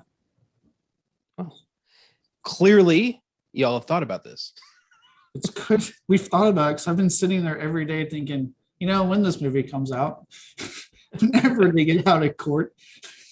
Well, Lion King prequel. I don't think it's going to be that good. But we'll see. I love X-Men First Class. That's my favorite movie in the franchise. So it can be done. There are exceptions to the prequel. I'm not going to say that there aren't exceptions. It's just, I would say at least like horror is probably the most troublesome when it comes to like, usually when I see that they're doing a prequel, it's like, oh shit, you ran out of an idea for your sequel, didn't you? But Yeah, you're not wrong. Yeah, it can be done. I think comic books just lend themselves a little bit more easy to do prequels, because it's just that shit's been around so long. There's so many stories. It's easier to pull it off there. True. This is cool. Lewis Pullman has been cast as writer Ben Mears in the upcoming Salem's Lot remake. Lewis Pullman, Bill Pullman's kid, I believe. He's going to be Ben Mears. I like who's attached. I think James Wan's producing this one, I believe. I forget who's directing adaptation. You can find out. I want to say it was a good name. I think it's a guy, Gary Dauberman, who wrote one of the It movies. Okay, yeah. Or both of the It movies. Okay, so I like who's attached for sure behind the scenes. I'll see. I mean, hey, we're having a nice little King Renaissance, so I'll check it out. True. I hope they go, I hope they actually do something with Kurt Barlow and not just make him a mute blue Nosferatu knockoff like they did in the miniseries. I would very much like to see that character explored to, like thoroughly the way he should be. So we'll see. I'm sure they will. Yeah. It is Gary Dauberman. He's writing and directing. Yeah, and then Lewis Pullman's the only one who's been cast so far. It's in pre-production. See, it's pretty early. I think they're taking their time on this one. Well, good. It's one of his most celebrated stories. I want this to be scary as shit. Yeah, I mean, I remember like I reread it a couple of years ago, and I always forget that with a lot of King's work, like a lot of the beginning is just like setting up the town and like the characters that you come across, and I almost didn't finish reading it because it was just like that, like a lot of those early chapters are just there's just so much, and I was like, all right, you son of a bitch, I know this gets good, I know there's vampires in here somewhere. And I pushed through, and then once everything really started getting going, like I really like that book a lot. Yeah, Salem's Lot's great. I love the disappearances that are happening on the outskirts of the book the entire time. You're not even paying attention to it until you realize like everyone's a fucking vampire. Mm-hmm. Like that's such a smart story. Salem's Lot is so creepy. I hated the miniseries. It's just like it's one of those things like that movie never should have been chopped and like done the way it was done. Yeah, I think if you would have just let Toby Hooper do his thing, he could have because there are some genuinely like frightening moments in there, but they're so few and far between. And because it was put on TV, it never was allowed to just be its own thing. Yeah, very true. Yeah. But that's evident with like a lot of King's early adaptations, like the first It from the 90s. Like I do like Tim Curry in the role, but man, to put that book on TV, make it a TV movie, like why that book? Because if you've read that book, it's a wild book. Very much so. But I like that we're taking Stephen King a little bit more seriously these days than we have in the past when it comes to film. So I think this is going to be like, and I've been waiting a long time for a really scary vampire movie, and this could be it. Yeah. Like it's nice to not have just certain directors like, Mick Garris or like what Stanley Kubrick did with The Shining come in and actually do King justice. But now we're actually getting a good quantity of these directors and writers that really like Stephen King's work and want to do these things justice. And the studios are working with them enough to be like, yeah, you can get your R-rated Stephen King adaptation. Like, okay, sweet. So it's it's nice seeing this stuff work out the way it should have in the first place. Yeah, definitely. I mean, I'm excited for, Andy Muschietti wants to do The Long Walk. I mean, Oh yeah. I never thought we'd get a movie out of that, but it could happen. Great. Yeah. There's a lot of different Renaissance that's happening. And this is one of the more exciting ones with the King one. Oh yeah, big time. Ending on a couple sad notes. Actress Marilyn Eastman has died at 87 years old. Eastman was known for her role as Helen Cooper in the 1968 horror classic Night of the Living Dead. She will be missed. Damn shame. R.I.P. Mrs. Cooper. Yeah. R.I.P. Yeah, that one hurt. We gotta just start this shit and get Night of the Living Dead on the podcast. Like Filmgazm. We got it. I want to break into Romero, and the only way we can do that is if we do Night of the Living Dead. So we got to do that this year. If you wait this year long enough, and I get my stuff back from the movers, and I'm with Josh, because I don't know if he owns it, but I got the Criterion Collection one that you saw me buy of Night that I really want to fucking put on. So yes. I'm down. And I've got a cheap Blu-ray I got from that weird guy in Seattle. Yeah, I own it on VHS, and I also have not one but 2 DVD copies because I bought one, and then my cousin bought me one for Christmas one year. He's like, I know you like them horror movies, and I don't know if you've ever seen this. I was like, yeah, no, I actually already own it, but thanks. I have been meaning to pick up the Criterion though, and yeah, I don't know. Yeah, you saw in the group chat, I think, Caleb, when I showed my fancy VCR. Oh yeah. Oh yeah. That's why I say wait long enough, Connor. I got you, Josh. I got the Criterion. Once I get my shit from the movers, end of October, beginning of November, gives me a chance to watch that Criterion one and not my other one. Because actually, I also own two. So I also have like a cheap Blu-ray I picked up just to have it before they got an official release of it with Criterion. So Yeah, that's cool. And that's obviously going to be one where it's all three of us. And how could it not be? I'm all about it. Yeah. Cool. Yeah, we'll be doing that. And finally, beloved character actor Ed Asner has passed away at 91 years old. Asner won 7 Emmys in his career, mostly for playing the character of Lou Grant on the Mary Tyler Moore Show and its spinoff, Lou Grant.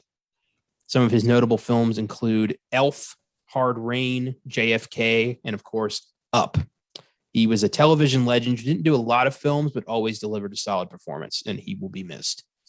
I had to tell my cousin the way I told my cousins that Santa Claus was dead. I probably shouldn't have phrased it like that. But yeah, Elf. He's one of my favorite movie Santas. I know I'm a heartless bastard. I'm aware. They're not like 5 years old. They're in their teens. Harsh. That's very harsh, man. why would you do that to them? Santa Claus is dead. I'm 28. I Never told don't- it to me like that.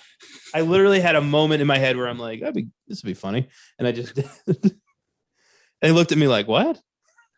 Anyway, Up, man. He'll always, fucking Carl Fredericks. I loved it. I love that movie. It's hard to watch, but I do love it when I do manage to push through that opening. Oh yeah. That opening always gets me. Always gets me. Yeah, I feel like if you don't cry during the opening of Up, you are a heartless, cold bastard. I was, the first time I saw Up, nobody told me. I saw the preview and was like, oh, old man and a kid, find a bird in like some weird island. Oh, House of Balloons. This is going to be funny. And then I go to see it with my mom, and within 10 minutes, we're both like just leaking tears, just trying to eat popcorn and watch this wacky comedy that opened with the saddest short film I've ever seen. Dude, I knew about it. Like because I watched Up a little bit later, so I knew about it going in. I was like, it's not going to get me. I won't be affected. And I put it on, and yeah, I was just like, oh god, yeah, dude.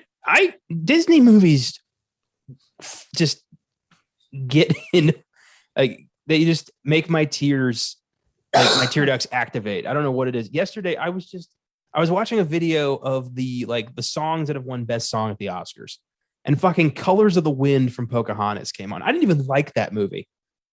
And the song, all of a sudden I start feeling it coming up, and I'm like, Jesus Christ, what is this? Oh man. So yeah. Ed Asner's gone. I stand by it. Jesse's song in Toy Story 2 still gets me to this day. I get it, man. I get it. That's a rough one. Oof. There's so many moments. I can't watch the beginning of The Lion King without crying nostalgically. The original one, not the shit we were talking about. I mean, you could probably cry during the shitty new one at like the travesty that's happening on the screen. Yeah, that's angry tears. These are, soulful tears. But yeah, I'm going to mention a movie that a lot of people hate, probably hasn't left 2001, but I have a soft spot for it because I fucking love John C. McGinley, and that's 2001's The Animal with Rob Schneider. And Asner plays the police captain in that. Wow, I actually saw that in the theater, I think, with some friends, because that's when Rob Schneider could do no wrong. How could you turn down Deuce Bigelow in a movie called The Animal? Come on. I had that movie on tape, like way younger than I should have been watching it, and I just thought it was funny because I liked the guy from Scrubs, as I called him, and then Schneider, and then fucking Survivor Girl, and Ed Asner as this just weird police captain. That was the first time I ever saw him, and it sucks that's the first movie I always think of when I think of Ed Asner. But it is what it is. I might watch that tonight. I think that movie's funny. I don't give a fuck. It's just like, so that's like those late 90s, early 2000s comedies that just kept coming out one after the other. And you know better. It's not going to change your life or anything like that. And for a lot of people, it's their guilty pleasure. And admittedly, I haven't seen any of those movies in probably since I first saw them. And I will tell you that there was a lot of herbal motivation getting me through those movies, and probably why I laughed so much. But yeah, I mean, look, sometimes you just got to turn your brain off and watch something stupid. When I was a kid, I kept thinking like, oh, I want to try badger milk. Just wacky shit. Be like, he's a monkey. Like when he wrecks his car on the mountain and he looks over and his foot is next to his head and he's just like, just passes out. I don't know. I'll still watch that movie and laugh. Hey, giggle guys, if you're hearing this, the animal, throw that on the schedule. And we need you guys to have a conversation about what animal you would be. Yeah. Oh my God. Well, rest in peace, Ed Asner. You were a talented artist, and it always sucks when we lose a great talent like him. So before we get into Candyman, let's talk briefly about these other two films. Vacation Friends. Hulu is really killing it with comedy lately. And this movie is funny as shit. And John Cena and Lil Rel Howery are becoming two of my favorite people to watch. This is just great. It's just enough, to be realistic. I thought the ending was a bit sudden, but I was already, laughing my ass off the whole time, so I didn't care. Thoughts? I actually didn't see it, but there's been a couple of comedies that have come through Hulu that I've heard good things about. So I'll have to make some time for that one. And then the other one with Kristen Wiig. What is that? I can't remember what that's called. Barb and whoever. Oh, Barb and Star go to Vista Del Mar. Yeah. Yeah, I haven't seen that one either. I didn't realize it was on Hulu. I'll have to give that a shot. I really like Little Monsters. That's my favorite comedy to come out of them. That was such a good movie. It's a lot better than I thought it was going to be. And I always like it when you've got somebody like Josh Gad, who is known for one thing and then completely turns that around. However, I also heard his at least singing voice and a little bit of his acting ability through the soundtrack for the Book of Mormon, because I guess he was on that first run that they did. Cool. Yeah. So if you ever find it, like find the original like first run on Broadway that they did, he's one of the characters. And that always sticks in my head. I always picture him dressed as a fucking missionary anytime I hear his voice. And he's done some character work on Bob's Burgers too. So like just hearing that, and my kids love all the songs that they do on the show. So anytime they're riding with me, they're always like, Dad, can we hear some songs from Bob's Burgers? I'm like, yeah, sure. Let's go for it. So yeah, it's good stuff. I was really pleasantly surprised with how funny that movie was. I was not expecting it, and it definitely won me over. A few years ago, like my my uncle got my grandparents tickets to the Book of Mormon. My grandparents don't like South Park. They aren't really fans of raunchy comedy. And most importantly, they used to be Mormons. No. So they didn't care for it. You think? Did your grandpa just sit there and grumble and growl the whole time? From what I hear, I think they walked out. if they didn't walk out, I would hope so. Yeah. my uncle, like afterwards, we were all like, "What were you thinking?" But he's the same guy who sent my grandma, who is absolutely terrified of horror movies, took her to see 1408. So, yeah, his judgment ain't great, but I love. Every time I think of the Book of Mormon, I just think of my grandparents just sitting there absolutely horrified. Oh, that's funny. God. Yeah, no, I agree. Hulu, like, what I like about them is that they believe in, apparently they believe in quality over quantity. Because they don't come out with a shit ton of stuff, but a lot of what they do come out with is good. And yeah, like, so I like really like Little Monsters. I went into the Vacation Friends thing and like, this is probably some stupid comedy I'm gonna forget about, and it turned out so fucking funny. Like, Lil Ray Howery and John Cena were great together. Those two, you could tell they were having so much fun, and just them together. I've really been liking John Cena's like comedy output. Like, that dude is fucking hilarious in my opinion, and he just continues that here in this movie. Yeah, straight up. Yeah, it was really funny. I recommend checking that out. I gave it an 8. Is really the scene where where Lil Ray Howery accidentally takes like the most potent magic mushroom in existence. That's the scene that won me over. Just them like roaming through the woods with Beastie Boys "So What You Want" playing, the sky clearly distorted, and then just like I love the like, wait, did you eat that? Yeah, because you told me. I did not tell you to eat it. I said jackpot, and that's it. Like, well, I ate it. He goes, you know what? It's fine. Look, I'm with you. Okay, I'll eat this one. He pops out. He's like, see, look, it's fine. We'll go through this together. Like when he's just standing there and his father-in-law is turning into a clown, and he's just like, yeah, it's a good movie. It's worth your time. It'll make you laugh. I love this part when they're going over the golfing rules. All right, there's no wagering, no drinking. It's on. John Cena comes flying through the green in a fucking golf cart, drinking a 6-pack.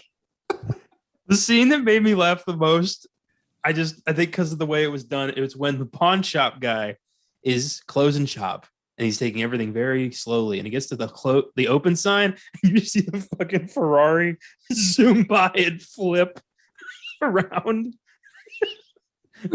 He's like joking John Cena. He's like, "You're joking me, but you're angry. It's okay." And then I'm trying to get out of this, but I won't because you're my friend. And he finally lets go of me and goes, "I'm okay." And then he just face plants on the sidewalk. Oh, I love when he shoots the bottle off Lil Ray Howery's head. He's just like, "What the fuck?" Oh, yeah, his girlfriend's like, "You hit the bottle this time." I like him like, "All right, now your turn," and he fucking hits his head. He's like, "It was just a graze. It didn't even bother me." His fucking head is soaked in blood. Yeah, solid, funny movie. I'm glad I'm glad that was a good one. Really good. Definitely recommend that one. And on the opposite side of that, we've got No Man of God, which is not funny at all. No, but that was expected.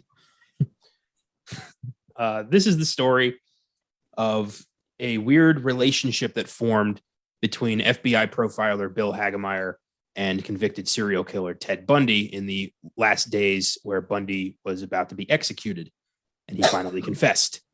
And it is a very dark movie, anchored by 2 brilliant performances, particularly Luke Kirby as Ted Bundy. Wow. Thoughts? Well, I had before this, I had seen the Ted Bundy tapes that Netflix put out, and that was going through my head when I was watching it, and it was very eerie how well Luke Kirby like channeled Ted Bundy. I mean, very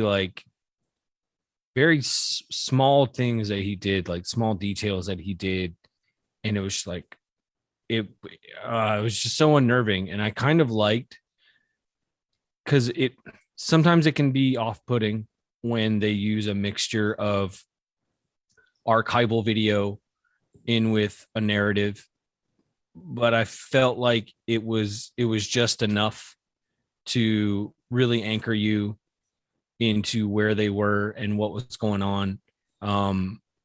Especially because this is, for some people, this is probably, if it's a distant memory, it's like nothing at all. Because I barely remember hearing about this. I was like 6 years old when they killed him.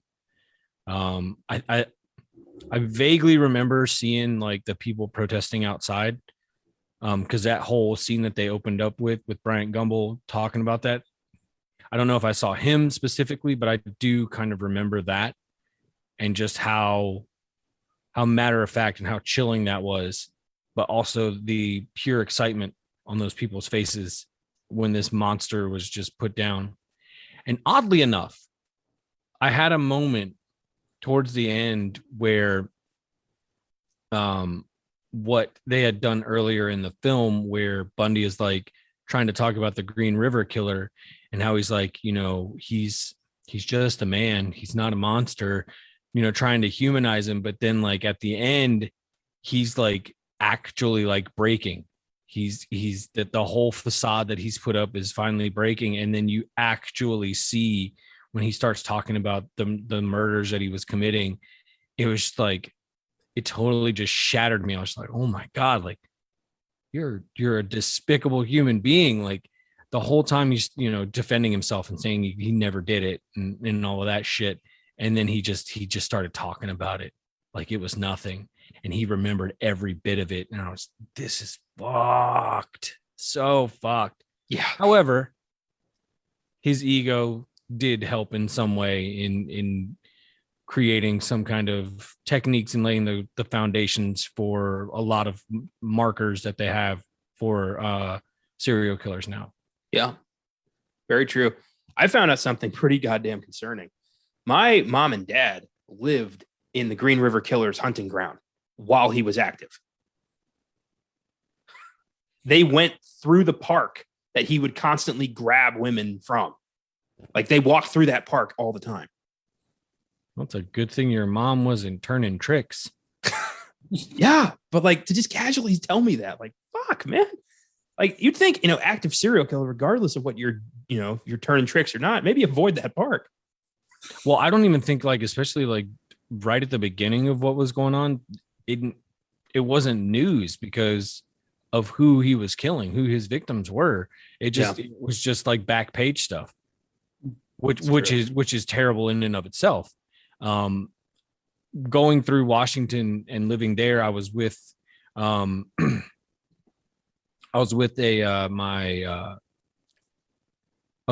Jamie's uncle, and he was driving us around and he was like, oh yeah, it's University of Washington. I was like, no shit, really? He's like, is there like a Ted Bundy cafe there? He's like, no, but you know, I mean, I was being an asshole, but he was like, no, he was like, he definitely went there. You know, like there are people around here that still remember him.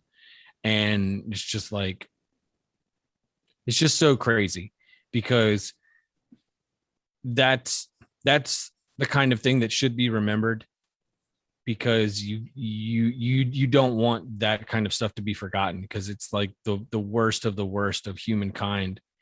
And also remember that as connected as the world is now, it's still just as easy for people to disappear.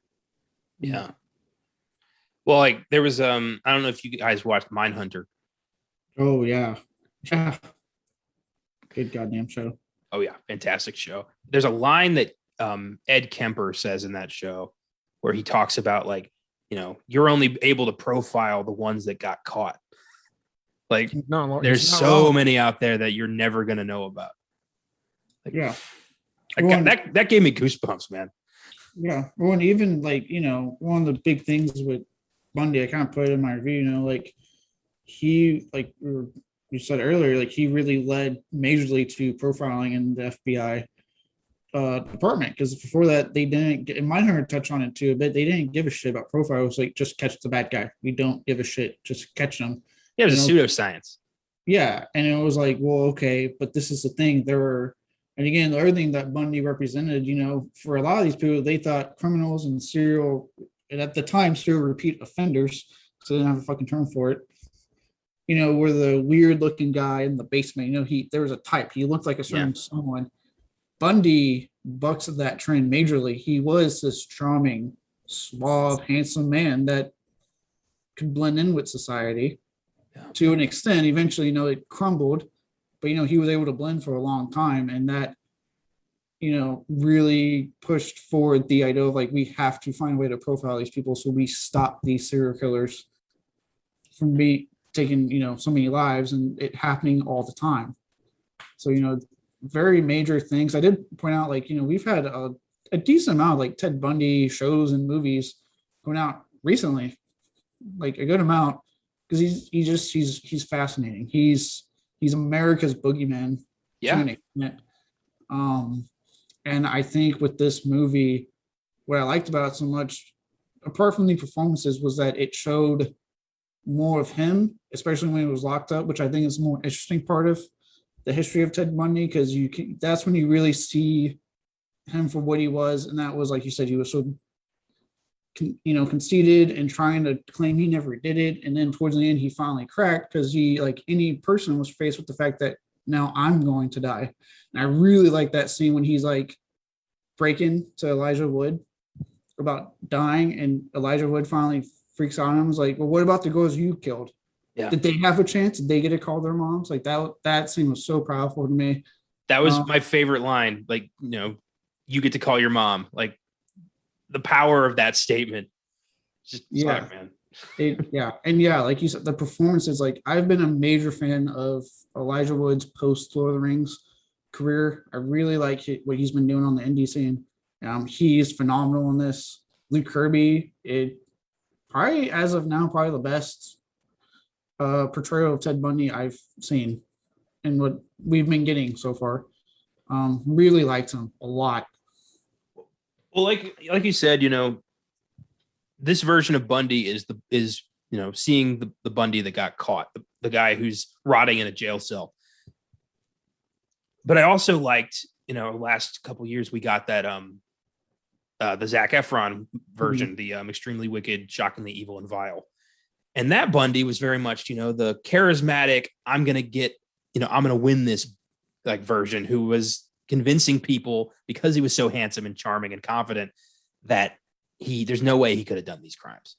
Yeah. And both sides of this guy existed. And I love that you can kind of use both of those movies to make an entire human being here. Yeah. I like how even though we are getting kind of a good amount of Bundy content, along with that stuff, I know the last podcast of Left Guys, they came out with a book. Around the time the first chapter was on Ted Bundy, so good timing there. And yeah, I mean, you get with these two different movies, you get Zac Efron's take, which is, like you said, this very active. He was actively killing at that time, and it works. And I actually did really enjoy that movie and his performance. But now here you get the other side, and I'm glad it was different. It wasn't the same story. It was, okay, no, we've already have the movie about him doing his thing. Now here's a movie about when he got caught and he's facing death row and actually having to die himself because the country wants to get rid of him. Well, I love when, the governor of Florida does give him 7 days to get his affairs in order. And he's upset. He's like, they could have given me 30 days, 60 days. Like, how could they do that? He just wants to win re-election. And the whole time, Elijah Wood and you are sitting there like, bitch, you killed 30 people. Yeah. That we know of. Yeah. That we know of. Remember. Yeah. And what scene kind of varied me when Elijah Wood goes out and he finally, after Bundy confessed to him, which was another great scene, seeing like when he's telling him everything and Elijah Wood starts crying. Yeah. Phenomenal scene as well. And so, he goes and tells the warden, he finally confessed to me. And that lady, his civil attorney, gets pissed at him. And she's like, well, he's here. I'm like, okay, yeah, but lady, he's murdered tons of women that he can remember. That number, I guarantee you, is higher than 30. Yeah, definitely higher than 30. Yeah. I'm like, why are you feeling this way about him? I was like, I'm with the governor. Get rid of this guy. Like, yeah. No, he lost his chance at life and he decided to do what he did. Oof. Yeah, it's like you called him America's boogeyman. That's a that's a great descriptor for this guy, Mhm. because he's been dead for what, 30 plus years. Yeah, 30 years, 32 years almost. Yeah, and here we are still afraid of this guy, still talking about this guy, still trying to understand why he did what he did. Yeah, and all because of like we talked about, all because of what he really represented to the criminal system, what we think of serial killers, how the I mean, it sucks to say it, but he was the first of serial killer in a sense of how we identify serial killers now. He was the exception to the rule. You look at guys like John Wayne Gacy, Ed Kemper, Richard Ramirez. These were ugly people inside and out. Mhm. But Bundy was a seductor. Yeah, he was married with a kid. Yeah. He grew up in a nice home. He had brothers and sisters. He wasn't abused. He should not have ended up becoming what he became. And finding that, tipping point is important. And I don't know if we ever really did. Like, I don't really think we can explain Ted Bundy. I don't think there's any true explanation that we'll be able to find. I think actually the line they said it in the movie, and I think it was Ted Bundy goes, "Oh, when he asked Elijah Wood, goes because you could." Towards the end, he's like, "Well, don't you want to know why I did it?" And Elijah Wood goes, "Because you could." I honestly think that's the reason. Yeah. I think he knew he could do it. He was getting away with it, so he just kept doing it. Serial killers, man. They're yeah. I think it's as simple as that. It's the stranger's explanation, right? Because you were home. It's that terrifying, simple truth of he could do it, and so he did it. Yeah, this movie, I don't think it's going to get a lot of attention, which is a shame because it deserves a spotlight for the performances alone, and just the way that this movie is, the way it kind of never really boils over. It's like it's just enough. Mm. I appreciated that. Like, one of my favorite bits is when Hagemeyer lays out what he thinks Bundy's going to do if he ever breaks out. And, he says he's going to steal a car, make it to Canada, and we'll never see him again. And then Bundy freaks out and goes, "Fuck you." Because he was right. He's like, yeah, he figured him out there. And Bundy was caught up, a bat. And he's like, "You're not smarter than me." He had a reaction to it. Seeing those two guys just kind of playing a game. They're both they're both playing their own game, very aware that the other person is playing their own game. It's a very smart screenplay. Yeah, and then to find out that essentially the character that Woods plays, the FBI's most famed profiler, like apparently this guy was the profiler for the FBI for decades. Yeah, and I love that no epitaph about Bundy. Just a monster got put down. Yeah, America's boogeyman got put down, but will be remembered for probably forever, as far as I'm saying. I mentioned in my review that, it's kind of fucked up that we all know who Ted Bundy is, but most of us, myself included, can't even name one of his victims. Yeah. Well, I give the film an 8. It's a solid watch. It's, I think it's the closest we're going to get to a third season of Mindhunter for quite some time, if ever. Yeah. No, I agree. It's an 8. Look, the performances alone, I can't speak enough to that. Definitely check it out for that alone. It's a really good movie. Damn straight. Anything else you wanted to add, Josh? No, I mean, you guys have pretty much, hit on a lot of the things that I said. I like you were talking before about how clever the script was, and they had that exchange where they were starting to just cut a lot of the bullshit out between them two. And Ted asked him, when did you know? From the moment I walked in. When did you know that I knew? The moment you walked in. It was like they both knew exactly what the other was there for and what was going to happen. And it was interesting to see Luke Kirby try and show these moments of humanity with Ted, where he's like, "That's my best friend," and it's just like, you don't even really mean that though. Like that's the thing. Like he was a liar and just did whatever he could to save his own ass up until he knew that he had no way out. Up until he knew he was never going to escape to the fucking chair. And then that's when the real Ted Bundy came out. And for me, like that was like one of the most disturbing things I've seen, just to watch every bit of artifice drain out of his face. And he just went straight into just detailing everything that he did. So yeah, I was not expecting much from this, even though I did see Elijah Wood's face on there. I was like, okay, I don't think this is going to bore me. And man, it did everything but. And it was handled in a really good way. Like it didn't sensationalize and go for all of the other stuff. It went just for this moment, these interactions. And yeah, it's an 8 for me as well. Nice. Hat trick. Well done. No Man of God. Yeah. Awesome movie. I'm going to urge people to check this out. It's definitely worth watching. Yeah. Now for the moment we've all been waiting for. Candyman. Again. So Candyman was directed by Nia DaCosta, who previously directed the 2018 drama Little Woods and is set to direct The Marvels for Marvel. She hasn't done as much as I thought she had. A few short films, Little Woods, Candyman.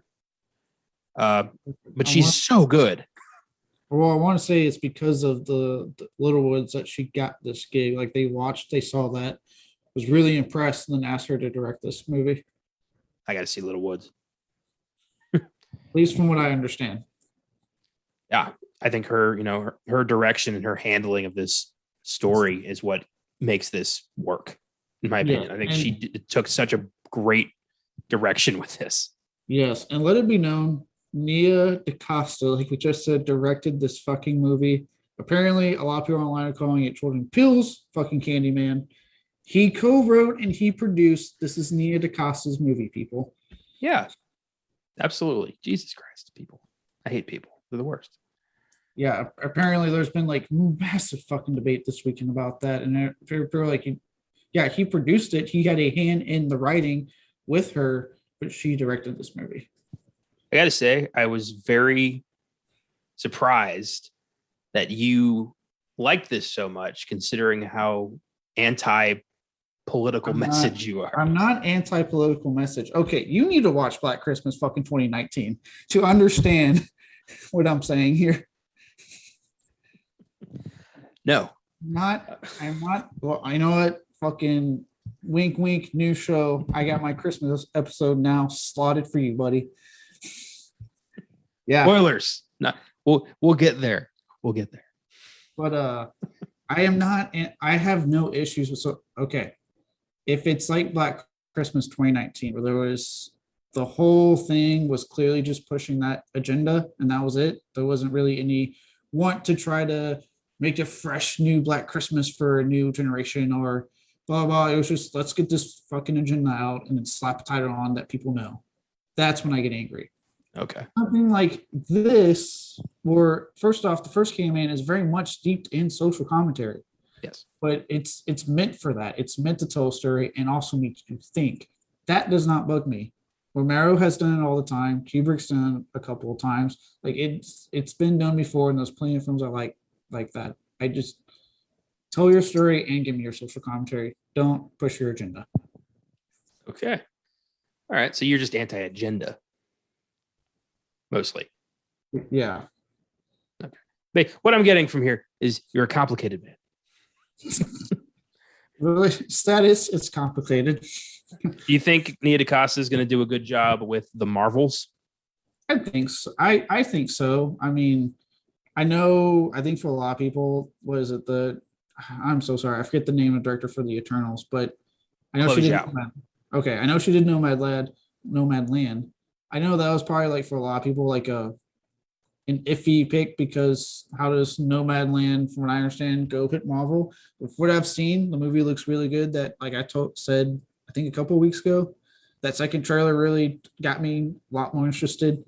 I think yeah, I think she will if she's able to work with like Jordan Peele and leave very much have her movie in Candyman. I think she'll be able to pull off the same thing with the MCU for sure. Yeah, I think so as well. Yahya Abdul Mateen II plays a grown-up Anthony McCoy. He previously played Black Manta in Aquaman and also appeared in The Trial of the Chicago Seven, Us, The Greatest Showman, in the HBO series Watchmen. His stock rose very fast. And he is great in this. Oh yeah, I have nothing bad to say about him. He is awesome in this movie. I love that they made this a sequel. I was really worried they were going to straight up reboot this, but making it talking about, Helen's story with Candyman and her specter kind of, residing in Cabrini Green now, and she's become kind of a boogeyman. I like how she became a boogeyman and the story got twisted. I loved that the story was twisted because if you've seen the original, you know what happens. Yeah. So to see that be like that again, going to that urban legend, they get twisted throughout the years and they're not what they start out as. To see it get changed to that was so fucking like smart to me and really well done. Yes, very much so. That was cool. Teyonah Parris plays Anthony's girlfriend, Brianna. She's known mostly for her role as Monica Rambeau in WandaVision. She'll reprise this role in The Marvels with Nia DaCosta. So already forging a good director-actor relationship there. Yeah, she was good in this, so. Yes, she was. The whole thing with the art world, I thought that was cool. I just hate those people. Dude, oh yeah, that was the most insufferable part for me. Like I did not. I understand why they were kind of trying to use that and what they were saying about it, because the critic especially seemed to be the most heavy-handed way that they were getting some of those ideas out, and it was something that I remarked to a couple of my friends about, and I was like, you guys need to go check this out because, oh, by the way, I think a lot of white people die in this movie. So you'll enjoy it. Jesus. Well, full disclosure, they're black, so they're one of them are somebody I've known since high school, so I've known him over 20 years, and another one is a mutual friend of mine and Caleb's, and so he always asks me how I feel about movies, and I told him I was going to see it, and he was like, "You gotta let me know what you think," and I was telling him, is it who I'm thinking of? Adams, yeah. Oh, okay. So I was like, Adams, that one. Mm-hmm. Okay. Sweet. Yep. So yeah, I kind of, that for me is probably like one of the more frustrating parts of it, because I feel like it could have been used in another way. I won't say a better way, because who the fuck am I? And actually, now that I think about it, it does kind of tie into an idea that I brought up when we were talking about Candyman, in that, like, it was like working through him to get these images out. And I also think that he was discovering that there was something inside of him that he had no idea about. So yeah, there's a lot of things that I did like about this movie, and I'm sure we'll kind of get there when we get there. Yeah, absolutely. It makes sense for the story, the world of, local artists, and how, Candyman, especially, in the first movie, was very much associated with tableaus and murals. And it makes sense that the next logical step would be kind of using that character in a, local show. And the whole idea of like spreading that through Cabrini Green again, after they've made a vow to never speak Candyman's name again. But somebody who doesn't know about that pact, doesn't take this seriously, would, resurrect this, evil. Yeah. Makes sense. And I thought it was done well. Well, and also for me, like thinking of like the artwork, right? It only makes sense too, because if you are going to pick any other insufferable group outside of academics, it's a local starving fucking artist. That's great. Yeah, you're right. Like, well, it's not even the starving artist. It's the people that are using the artist for their own benefit and their own gain.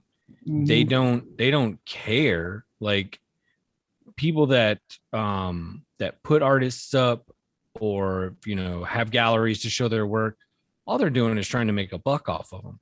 They don't care. Like that was that whole point where that dude was just trying to like tell Anthony that all the stuff that he had been doing recently is shit and he needs to do something else, because I thought you were going to be the great, the next great savior of the Chicago art scene, and now you're not doing anything. It's like, so what are you doing? And just like, what do you call him? The Great Black Hope? Yeah, something like that. Yeah. I was like, why don't you just get the whip out and start cracking it on him? Jesus Christ. Well, dude, just like the artwork in general annoys, like in general, the artwork just annoys me in that regards. Like, because it's like they sit there and they do that to these like young artists, right? And I liked what Anthony was creating. I was a fan. But like anytime I see like the art that they're like, this is the new hot artist that we need to promote, and you're looking at their stuff, I'm like, I don't understand what people like about this because everything's so fucking abstract now. Yeah, the whole concept of like, what is bad art? Like, does it even exist? I don't know, because good art is apparently red splotches on a wall, and they're like, but the meaning, and I'm like, I don't. It looks like you threw a fucking paint can at a goddamn wall. It's all just fucking Ongo Gablogian, just crap, derivative. Like that's all I think of. Yeah, fucking, no, it is. Yeah. It is a lot of that, and it's a lot of people who are really just bullshitting. That's what I've come to find out about a lot of it, and they talk in such a way that they feel like if they bamboozle you enough, you'll just be like, oh yes, I do see that. Ooh, and you're just like, yeah. There are actual techniques and things that you can physically do to impart meaning and things like that. But when you're looking at a giant canvas that's one color, it says more about what you see than any intention of the artist, because you could totally miss whatever the artist was trying to do, but you see something different. That's on you. It's the same. It's the same thing about film. It's just, it's a subjective medium, and you're pulling out, unless it's as painfully obvious as a hammer to your face, what is actually going on. You're pulling things out. You're inferring different things that are happening. Yeah. Just like this movie. You can see this as just a straight up horror movie, or you can, look a little deeper. And it's not exactly hard to find that. This is pretty on the nose social commentary here. But I expected that. It's Candyman in this climate. I mean, it'd be fucking stupid if it wasn't there. Yeah. What's funny though is that there's definitely people that go in walking out of the movie going, I didn't think there'd be all this social commentary. I'm like, well, why do you go see Candyman then? It's your first time out? Do you need someone to help you get to your car? Are you okay? Is your name in your jacket? Are you gonna be all right? It's amazing. Some people. The point is, if you're going to pick any other snobbish group outside of the academics, putting in the artwork was a smart move on that part. True. Coleman Domingo plays William Burke, laundromat owner with a dark past. Domingo is a notable character actor who's appeared in Lincoln, Selma, Ma Rainey's Black Bottom, If Beale Street Could Talk, and the TV series Fear the Walking Dead, among many other roles. This guy's been around for a while, pops up all the time, become one of my favorite character actors. And his character, I have a lot of questions about. I like the performance. He was actually, when I talk about like minor things I had kind of gripes with this movie, like minor, he is one of the people I'm talking about. Actually, the main character I'm talking about on that, just because like the twist that happens and things like that. I'm like, okay, I get it, but it's not really strength what I haven't seen in a horror film for Well, like 20 other times. just this whole concept of like, he's building a new Candyman. But like, why? When there's clearly a fully functioning Candyman out and about today. It also leads to my next question of when I say like they could have incorporated Anthony a tad bit better story wise into this movie. Yeah. That's why I'm like, you personally, I would have been fine had Candyman was using Anthony specifically because of what happened in the first film to come back. That's what I thought it was. Yeah, without the whole twist of this character, I would have been fine with that. Again, for me, it's minor. It didn't take a lot away from me. For me, I still really like this movie, but that's where a lot of my minor gripe comes from for me. With all the bee stings and the holes that were popping onto Anthony, I fully expected like Tony Todd to fucking emerge from him. Like the bees, and like bees would fly out of him, and then like his skin would drop away and it'd be fucking Tony Todd. Which would have been fucking awesome, but did not happen, incredibly. I mean, it kind of happened a little bit later. Well, yeah, I think the way that they were leading up to that and how it was explained that, and this was also part of where I had like a very visceral reaction to how they were building Candyman this time around and kind of explaining more about what he was in how, because even in the first one, they had an actual guy who held a hook and called himself Candyman, and essentially invoking the name to do these terrible, heinous things to people. And then you literally had a guy who had a hook for a hand, who was probably a little weird, but ended up not being a threat to anybody. But he was also just another face and another name of people who had lived there that had been murdered by the cops or by angry white people, basically just reiterating that this story hasn't changed. And it all started with Daniel Robitaille and being the first one, but he wasn't the last one. And it was like, that was that line that he said, Candyman ain't a he's a whole hive. And oddly enough, when Anthony, is resurrected as Candyman, how like all the bees at one point were just in a mass over his face.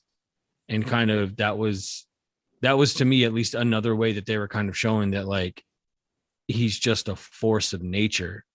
In a way, he's just like he's revenge manifested.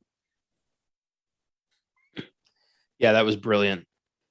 The end when he like his face is changing into all the men who've kind of become the vessel of Candyman.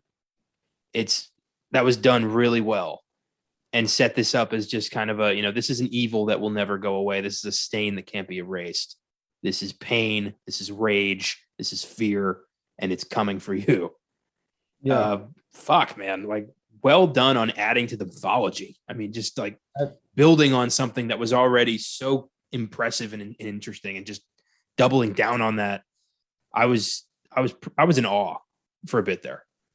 Yeah, that's actually the biggest thing I really liked about this movie was that thematically, with its commentary, it took what was already there in the first movie and brought that forward and expand on it in a way that made sense. And to apply it to a modern time of, like you said, it's not one person. Candyman represents all of the injustices that have happened, and it's a force that will never go away, will always be there. I also really liked how all the kills were happening in the mirror. Yes, I would like it again, because if you pay attention, like the first film, you see the gory aftermath of a lot of stuff, but you don't actually really see a lot of it go down as it's happening. Yeah.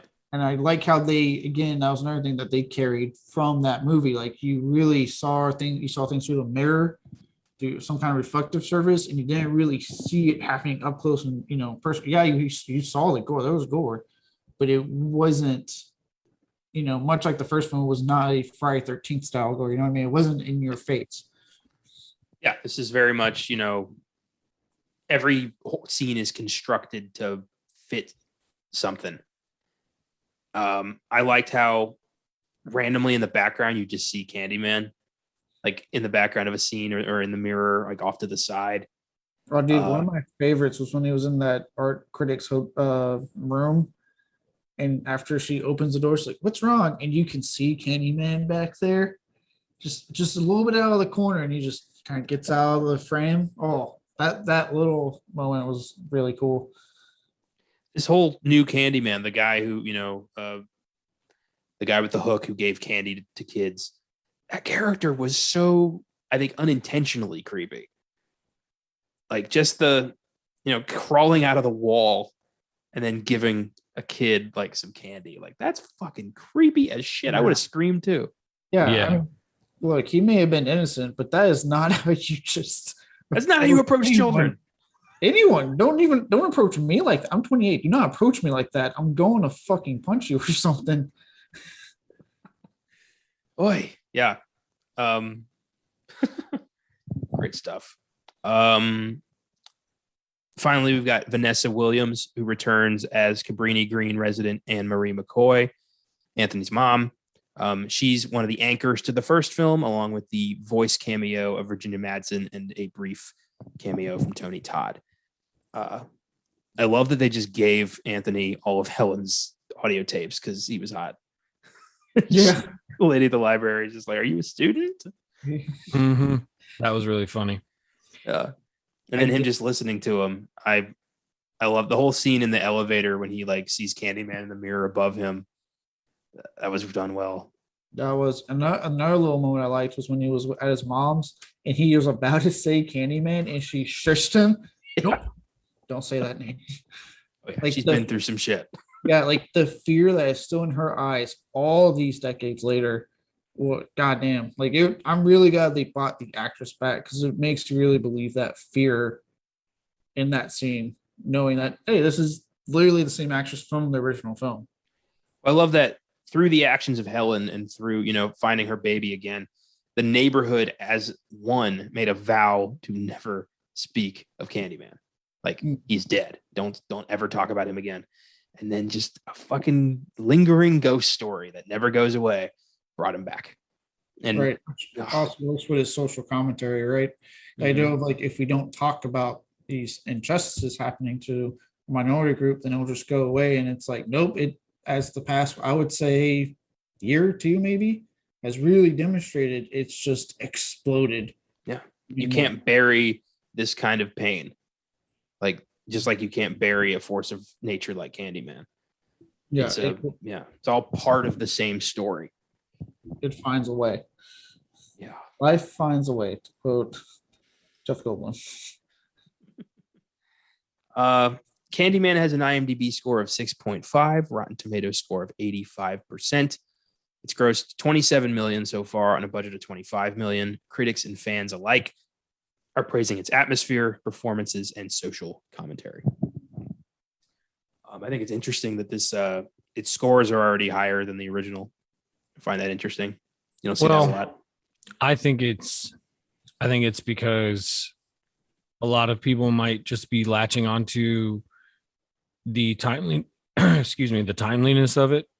True. And how it's, definitely riding that wave of what's been happening recently. And I think that definitely has a lot to play with it. However, I feel like the original is better, and only because it's a lot more straightforward in what it's trying to do and what it's trying to say.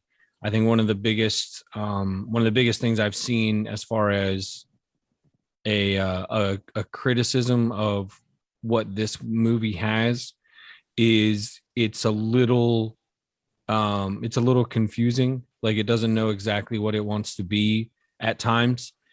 Because while I did like the mixing of body horror and how his body is slowly changing as like that bee sting was just an infection, it's I had questions about that. It was just kind of like, so are all the bees just carrying around Candyman in them? Like, is that a thing? Like, I would have been able to buy that more if he would have like been walking through the old Cabrini Green and he would have gotten stung by a bee there. That would have made more sense to me. I didn't really have an issue with it, like as things were changing and what was happening to him and kind of how that was consuming him, because in a way, like it was also kind of timing it with his own revelation of where he actually came from and kind of finding out who he actually was. Like him finding out that he was the baby in that story really, like it really just sent him over the edge. And I kind of wanted more of the movie to focus on him. And ironically enough, in a way, like he and Helen's journey are almost kind of similar in that he's exploring a place that he actually lived in, didn't know about it, and he's kind of walking around like he's an outsider and seeing this place for the first time, even though he actually lived there, and just looking at this place that he has no real connection to that he knows of. So yeah, I really wish there would have been a little more focus on him, because I think that's one of the things that gets lost. And I don't know exactly how you find that compromise. However, I still really enjoy this movie a lot. I think in the long run, this is going to be seen in a very positive light. It's already miles and above the other two sequels that came through. So, but admittedly, that bar is very low. Yeah. But I did I did enjoy what they were able to put on the screen. And at least for me, like I had a very visceral reaction when they just started to like name these guys' names. And it's like, for me, like it kind of echoed Night of the Living Dead, like the ending of that, where like you see this guy make it all the way to the end, and what happens to him? He fucking gets shot in the fucking head and tossed on a fucking pile. Like at the end, he's just discarded just as much as anything else. And it's very heartbreaking to know that like these people's names that just become names after a while are just, they were people at one point. Well, that's kind of what, Candyman doesn't let you forget, is that, by becoming part of this unfortunate legacy, they'll live forever. These names will live in infamy forever. And I like that. Personally, I would have I think it would have been neat if Anthony became Candyman like halfway through the movie. And then the rest of the movie is following Brianna realizing this and trying to stop him. Yeah. Like I said, I think, again, this is just me personally, right? Had they kind of dropped the whole twist of Bert, I believe was his name in the movie, going to create a new Candyman, and had a stronger, made the opportunity to do a strong connection between the first film and this one with Anthony. And have it so maybe like Candyman is coming back. And once he kind of like senses Anthony set foot on Cabrini Green and goes, I'm going to use him to come back and let everyone know I'm not gone yet. Yeah. Maybe found a way to do that a little more. I think you could have, like Josh was saying, you could have kept the focus on Anthony a lot more throughout the movie because of that. And you could have had someone where he turns halfway through the film. And then you could have gone 2 years with that. Do the DH Tony Todd a little bit longer throughout the movie, or just kept it Anthony?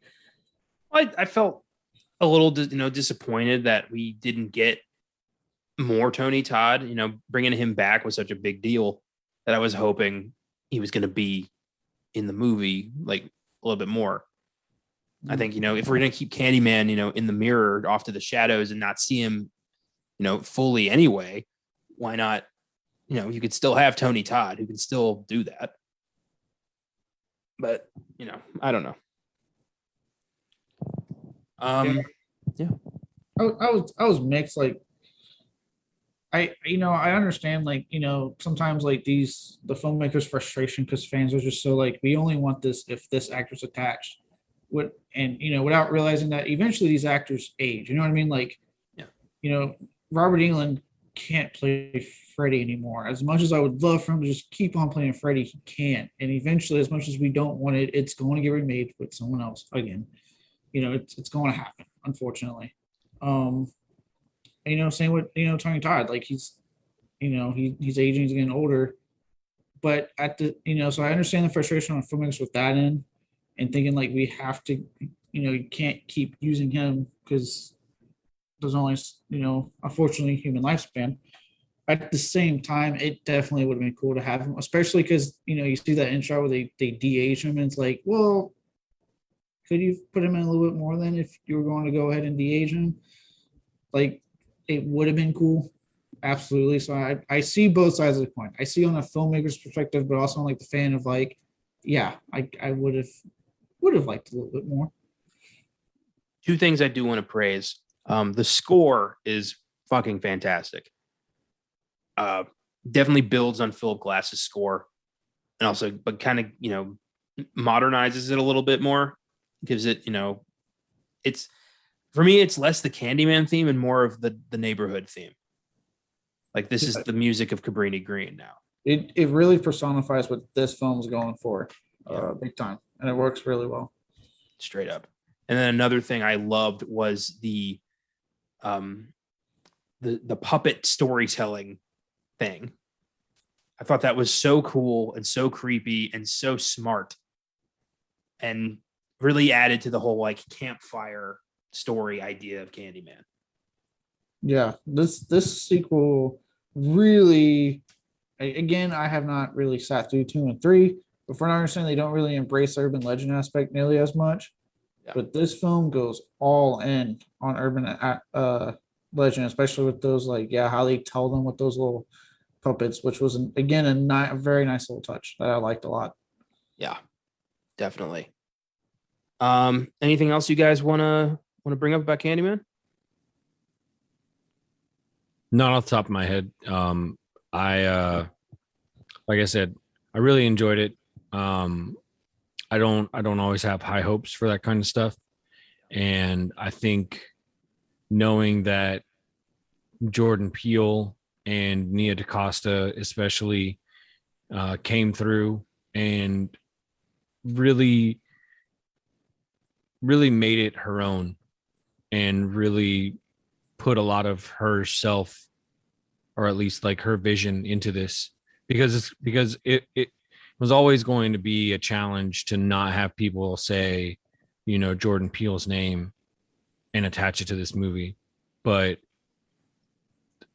what people are failing to realize is that I think the first time ever a Black female director has a #1 movie in the box office, which I think is fantastic. Yeah, that's fucking great. She's going to be somebody to watch out for over the next few years. I think she's going to have a very interesting career. Yeah, and that's why I mentioned at the beginning that she directed this, because like I said, there's a lot of people referring to it as Jordan Peele's Candyman. It's like, stop that. I get it. Jordan Peele is a big name now. We're all looking forward to his upcoming film next year. But he produced this movie. He did co-write it. Nia DaCosta directed this. They picked her because they trusted her to do this, and she delivered big time. And because of it, she has the #1 grossing film right now. Do you see this starting a new Candyman franchise? I think possibly yes. Actually, I do think with the fan reception, the critic reception, and taking into account situations right now with pandemic, the money it has made, I think they're definitely looking to doing another one. Probably nothing. I highly doubt it. If anything, I would hope that this would kickstart and open the doors for more Black people to make horror movies. Any person of color, for that matter. I think that's what it should be doing more than anything else. I mean, it's almost inevitable that conversation is going to happen. However, I think that especially with the impact Jordan Peele made when he came through with Get Out and then Us, and now having his touch applied here, and Nia DaCosta directing a film that's getting a lot of praise, I think it should give producers and people that finance films a lot more confidence that they can get quality films and quality horror films from, somebody who isn't a white dude. Yeah, I'm with Josh on this. I hope this opens up the right kind of doors. I feel like, honestly, this is a good ending to the Candyman story. I'm with you guys. I'm with both of you guys. Don't get me wrong. I'm just saying, like, knowing how Hollywood works, a sequel will get announced at some point and probably happen. Even though I agree with you, I think this should be a good finale to this series. Because that part when Tony Todd pops up and he says, "Tell everyone," that didn't feel like, for me, I didn't read that as like, okay, bring me the sequel. It was okay, you can leave it here. Like, it's I didn't read the ending. For me, just what the themes we're talking about, that ending did not read sequel bait. It read as totally different to me. Yeah, fair enough. I give this film an 8. I think it's a worthy successor to a 90s classic. Definitely gonna inspire a lot of conversation and shine a spotlight on some things that deserve to be talked about. And it's creepy as shit, which is always a good thing. So yeah, 8. I gave an 8 as well. Really, really enjoyed this movie. 8. 8, 8, 8, 8, 8. All right, great, guys. Thanks for listening, everyone. Next week is a very big deal. Another Marvel movie to dig into. It's time to enjoy Shang-Chi and the Legend of the Ten Rings. Can't fucking wait. Obviously, this is going to be our main focus. We've also got Worth coming out on Netflix. I don't know. We'll see. It's Netflix. Look, I'm only watching Shang-Chi for the podcast. Not watching Worth. So it's Marvel week again next week. Don't miss it. Also, don't miss the Italian classic Suspiria on Wednesday's Filmgazm podcast, or the 2018 documentary Minding the Gap on Oscar Sunday. I'd like to thank Josh for joining us today. Yeah, thanks for having me. Have a great week, everyone. Keep watching movies.